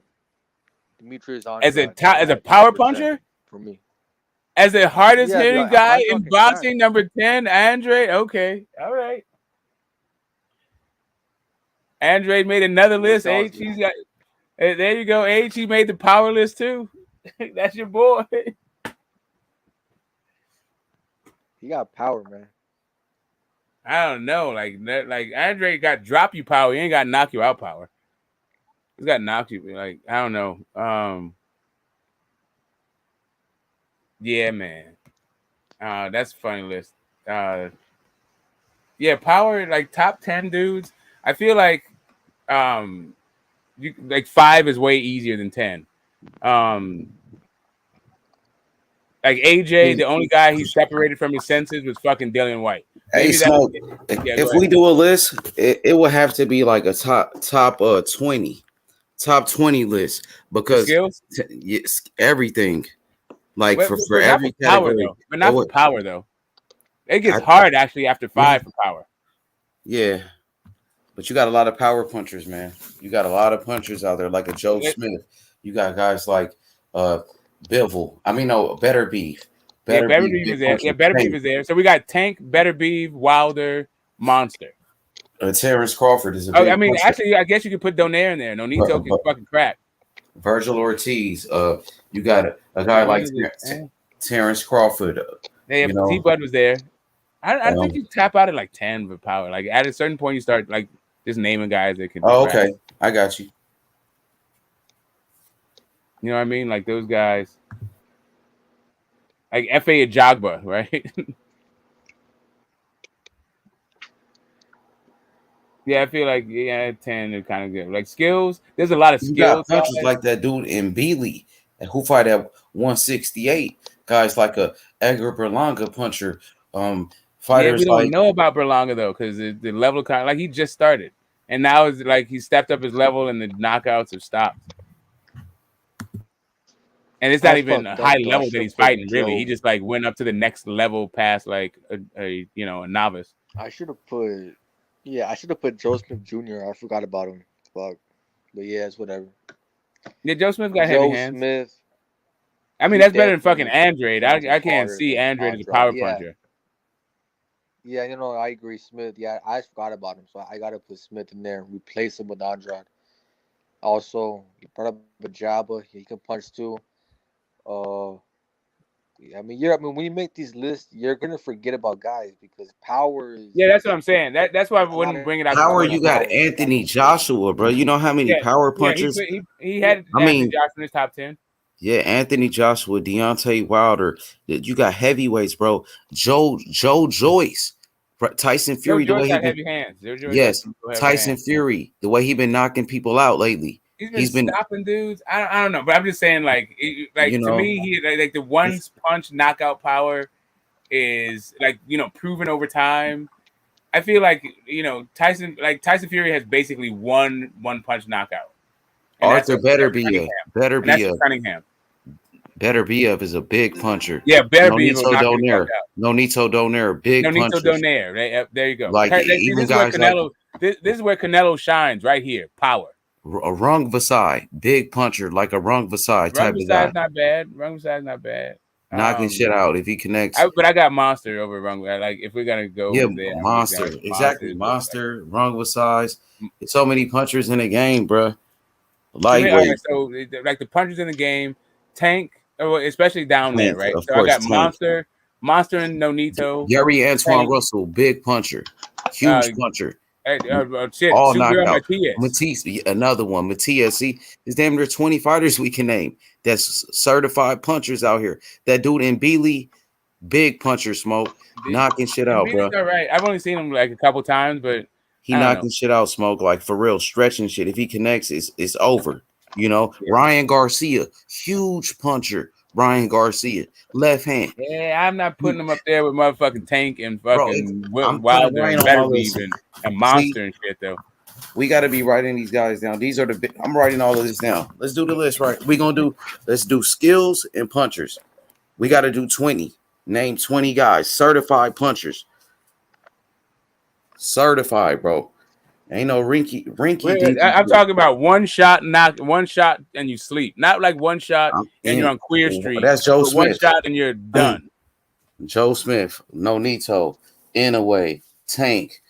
You know what I mean? Gary Antoine Russell. You know what I mean? Wilder, Matias. Matias, yup. Wilder. You said Tank, right? Yeah, let me write it down though. Let's Okay, okay. Go ahead. So this certified puncher list, we got Wilder, Tank, okay, Joe Smith, Better BF, Inouye. Monster. Yep. All right. We got Ryan. I'm gonna put Ryan on mine. Ryan for sure. If he's, I mean, this is not in order, but Ryan should be. No, we're just coming up with 20 names, and we can whittle this. Ryan. I'm gonna put Canelo. I don't know about Canelo.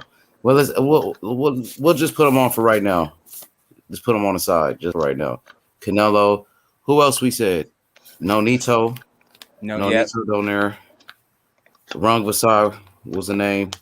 Mm-hmm. Who else? Ayoka got cracked too, but Ayoka. Let's see. Oh, Anthony Joshua. Joshua's still in there. Yeah. Joshua. Who else? You got Joshua. I'm putting Bealey in there. Certified puncher. Virgil Ortiz. Virgil. He got all knockouts right now. Gary Antoine Russell. Put Russell in there. Who else? We got Tank already. Matias. Oh yeah, Matias for sure. Jukumbayev. Who's that? He's a guy that killed Day. No, it's Patrick Day. Yeah. Oh, that's Charles Conwell. Charles Conwell's the one that killed them. So Jukumbayev killed somebody. Who did he kill? He killed somebody. So that's 13. That's 13 names. He said Oscar Valdez. What about Nakatilia? That nigga punching, huh? Nakatilia can crack. Coney can, yeah. I mean, Nakatilia, that motherfucker can crack though. Who else? Who we missing? He said, Charlo, Jermell Charlo. He said like that Los like Jermell. I wasn't really tripping. Oh, shout out to my boy Winter TV. He said my brother H Money. I got Castano. Hey, y'all go subscribe to Winter TV on YouTube from the Philippines. He got a great boxing channel. A young brother, man. He know a lot about boxing. He got a great channel. Shout out to my boy, man. So we talking about the biggest punchers in boxing. Drop the link to your channel in the chat, Winter. Shout out to Winter TV, man. We got to get Nonito Donera on your channel, bro. So Sabril Matias. Okay, who else, man? So give me some punchers, man. We said Virgil Ortiz. That was another guy. Virgil. I got Virgil. Terrence Crawford, man. He's moving up. Oh, yeah, Bud. Yeah, of course, Bud. Knocking shit out. Crawford got to be on there. He's stopping dudes. One punch. One punch. He's not like separating from the censors, but I think we already got those guys out the way. The guys are just stretching people. You think Canelo should be on there? Canelo's fucking breaking orbital bones. Who didn't he stretch? I mean, he didn't really. He ain't really stretching. Like, I get he stopped Caleb Plant. I got to put him up there. Like, if we got fucking, there's a couple of guys up there. If we got Ryan Garcia up there, I feel like we got to put Canelo up there.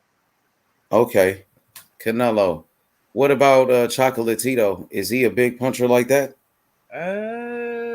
Not really. Not to me. I mean, maybe Tio, maybe Virgil. Yeah, Tycho saying Virgil. Tio like knocked the fuck out of Comey, but he ain't really. I don't know. It's kind of hard. It's kind of hard with Tio. He was fucking people up. He was. He was, bro, but that was a long time ago since he had a knockout. He didn't knock. He had a couple fights with. He did drop Kambosos. Kambosos is not really like a guy that's prone to hit the mat. Like, was he the only guy to drop Kambosos? What about Edgar Berlanga? And his fucking shit. As soon as he stepped up into mediocre competition, his knockouts dried up. What about Oscar Valdez, Miguel Burchelt, Nakatilia? I mean, all of those guys got a little bit of crap. I don't know. What about Luis Ortiz? He's okay. What about Tyson Fury? And he's also all right. Like, I don't know. Like, see, 20 is hard, bro. Like, 10 is kind of fucking hard. Tyson Fury, Joe Joyce. Joe Joyce got he got a little bit of pop. Like, see, that's what I'm saying. We got to stay in the heavyweights. But the heavyweights, all those dudes can kind of crack. Like, if you were to separate the hardest hitting heavyweights, I feel like AJ and Wilder is enough. And then all those dudes are just kind of big. I feel like Ortiz can hit, but maybe it's because his left hand. He kind of got smoke in his glove. I don't know. Maybe just because he's a left-handed heavyweight. I like what Nakatilia is doing right now, man. He can punch. I'm putting Nakatilia on my list right now. I'm gonna slide him in there. How many you got? How many is that? That's a 16. 16. I put Nakatilia on there. We still got available. We got Tyson Fury. Just what you think about Fury, Joe Joyce, Edgar Berlanga, anybody else? I think that Tyson Fury has a very small sample size for being considered a knockout artist. Like maybe his partnership with Javon Hill will have him knocking out everything is for the rest of his career. But we got to see more. Like you can't just go like 3 fights and call him a power puncher. My boy Naze, he said Berlanga, let's go. He like Berlanga. Yeah, now Berlanga wasn't knocking shit out as soon as I don't know. I felt like he got a bunch of tomato cans to knock over. What about Jose Ramirez? Really, I don't know, man. Nah. What about Danny Garcia? Nah. I mean, he got a good left hook, but it's he got a pretty good right hand too. He got power in both hands. What about Jermell Charlo? I don't know if they have more power than fucking Danny.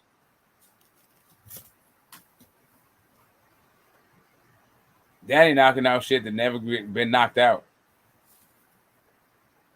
I mean, dude's old at that point though.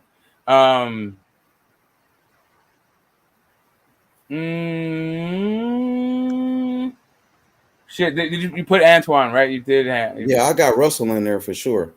And you got Virgil, right? Virgil Ortiz. What about Boots? Boots got good power. Boots got good power. I don't know if he got good. He got a lot of knockouts. He stopped a couple guys. He stopped a guy that never been stopped before. You know, and what's his name? Yeah, he's got good power. Sergey Lipinets never been stopped before. Boots look like he gonna be a big puncher. He been knocking people out.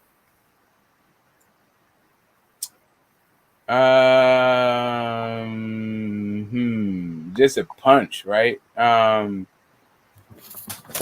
to Bully. Nah, I don't think Bully. I don't think so. Nah, not just shot.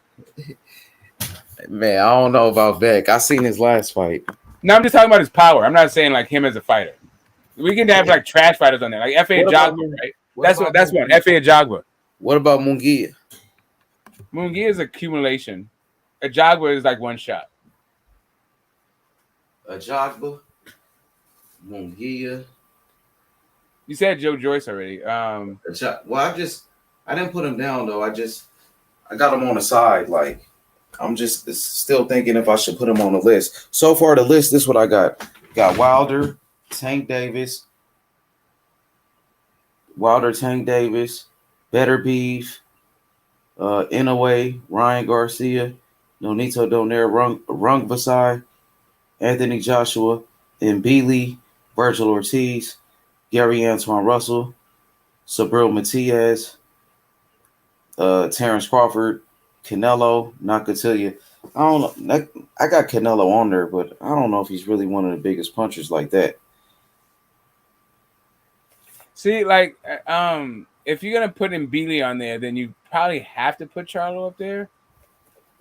And Mbili knocking shit out, Smoke, like for real. He out here sparking stuff, bro.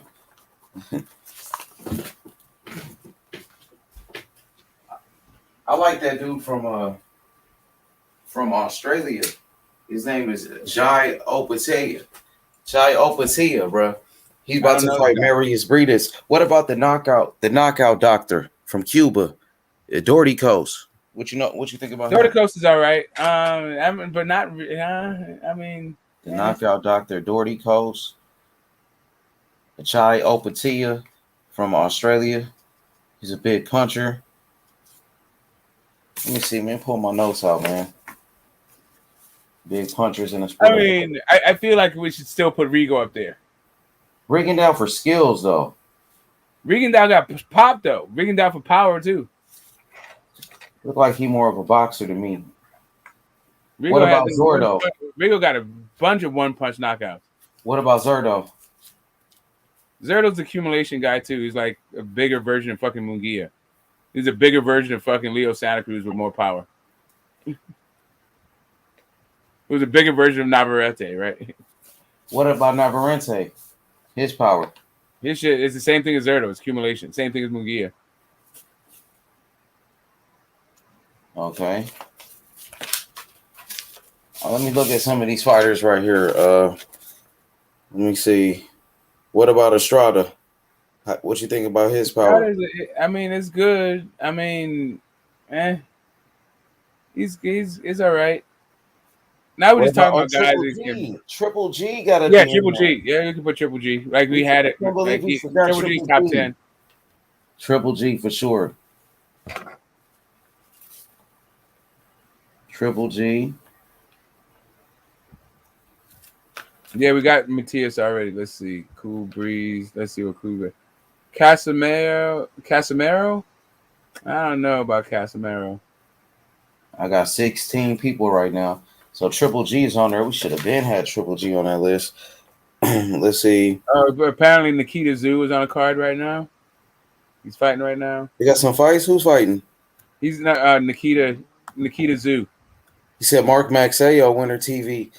He's a good puncher, Mark Maxayo. He did get a good knockout over, I think, Seha. That knockout was nasty. The way he knocked out Seha. See, somebody else got Danny on here too. What about Savannah Marshall? You think she Hell nah, man. She hit hard for a woman, though. Here, bro. Like, you can't put Savannah Marshall on there if you're going to take fucking... She hit hard for a woman, put Danny on there, though. You know she hit hard for a woman, though. Yeah, but I also think it's... What about Brandon Lee? Brandon Lee's all right. He ain't got power like that, though. Okay, what about... Let's see... What about Fury? Would you say Fury's a power puncher now? Like, would you label Tyson That's what I'm Fury? saying. I don't think we have enough of sample size from him. He wasn't power punching before, but he did knock out, like, he only really knocked out 2 guys. And that was like a power puncher from knocking, and one of those dudes is certified fucking chinny. In my opinion, I feel like knocking out, like, here's the other thing is when AJ and fucking Povetkin knocked out White, he was fucking out. He was separated from his senses. Like, when Fury dropped, like, it was a stoppage because the dude couldn't continue. It was a good stoppage, but he was at least on his feet. Like, like Tank got that fucking night shit. All those other dudes, like Monster got that night shit. Like Wilder got night. Better be night. And I'll tell you, Canelo made fucking Kovalev go to fucking sleep. My boy D Justice, he said H Money. He said Jay Opetaia, Marius Briedis, who wins? I got Jay. Jay is a beast, bruh. I don't know if you've seen him fight, Smoke, but Jai Opetaia from Australia, Samoan brother, power puncher at cruiserweight, is a monster. Southpaw. Okay, go check him out. He's a beast, Smoke. You're gonna be like, what the fuck? Look at him right now. I think he's gonna be the best cruiserweight in the world, to be honest. And he's about to fight the best cruiserweight. He's gonna beat the best guy. That's what I think. Hey, Smoke, what you think about that guy Ogawa, the Japanese dude? He's a power puncher. He just knocked the fuck out of somebody. What weight class? Fights at 130. He's the champion from Japan. Ogawa. He knocked out the dude. What's his name? Fuzali for the belt. Ogawa look like a real puncher though, dog. Like for real. Ogawa might have to make the list, bro. Let me look. Ogawa. You never seen Ogawa? He fought on the T.O. Kambosos undercard for that vacant belt against a guy named Fuzili. It's a good fighter. I think Ogawa. I'm not talking with the fucking mute, with the mic on mute. Okay. So I watch these guys fight, but I don't like on undercards and shit, but I don't really look at the name. What about Rolly? Rolly got power. Rolly a power puncher for real too. You think Rolly got? Rolly got cracked though. You can't. That nigga. And then another puncher was. Okay, hold on a second. So what was it? Samoan guy's name? Jay Opataya. He's from Australia though. He's Samoan. You see, it's right here on the screen. Oh no. Okay, hold on. Who did I just say that was a puncher? Dang, who did I just say, Smoke? Richard Comey, huh? No, you said Ogawa was a puncher. What about Comey too? Yeah, we said Comey was cracked, but it's just been a minute. Jai Opatai. Okay, let me see. Ogawa looked like a real motherfucking puncher. He might be the one that need to be on the list. These are real dangerous punchers. If they connect, they gonna knock you out. I don't know if Canelo's on that though. He a good puncher, but these niggas, if they connect, they put your ass out. He's known as the Raging Bull. That dude a monster, Smoke. You gonna be like, what the fuck? Yeah, I'm looking at him right now. I'm checking him out. Oh yeah, that motherfucker, he got power for sure. So I'm looking at these guys. I got 16 fighters. I don't know if Canelo should be on that motherfucker, dog. We got a Ogawa. Ogawa look like the dude though. Ogawa got power. Kenichi Ogawa, real puncher, bro. Japanese fighter. He 34 years old, that motherfucker. Shakur need to fight him, unify with him, trying to get undisputed. Look at Ogawa, 26 wins, 18 knockouts.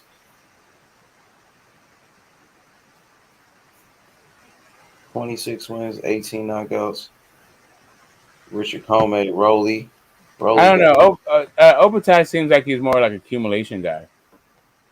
Okay. Looking at him, he's beating the shit out, dude, but that dude's eating a whole lot of shit. That I don't know. He's not sitting down and shit like that to me, but whatever.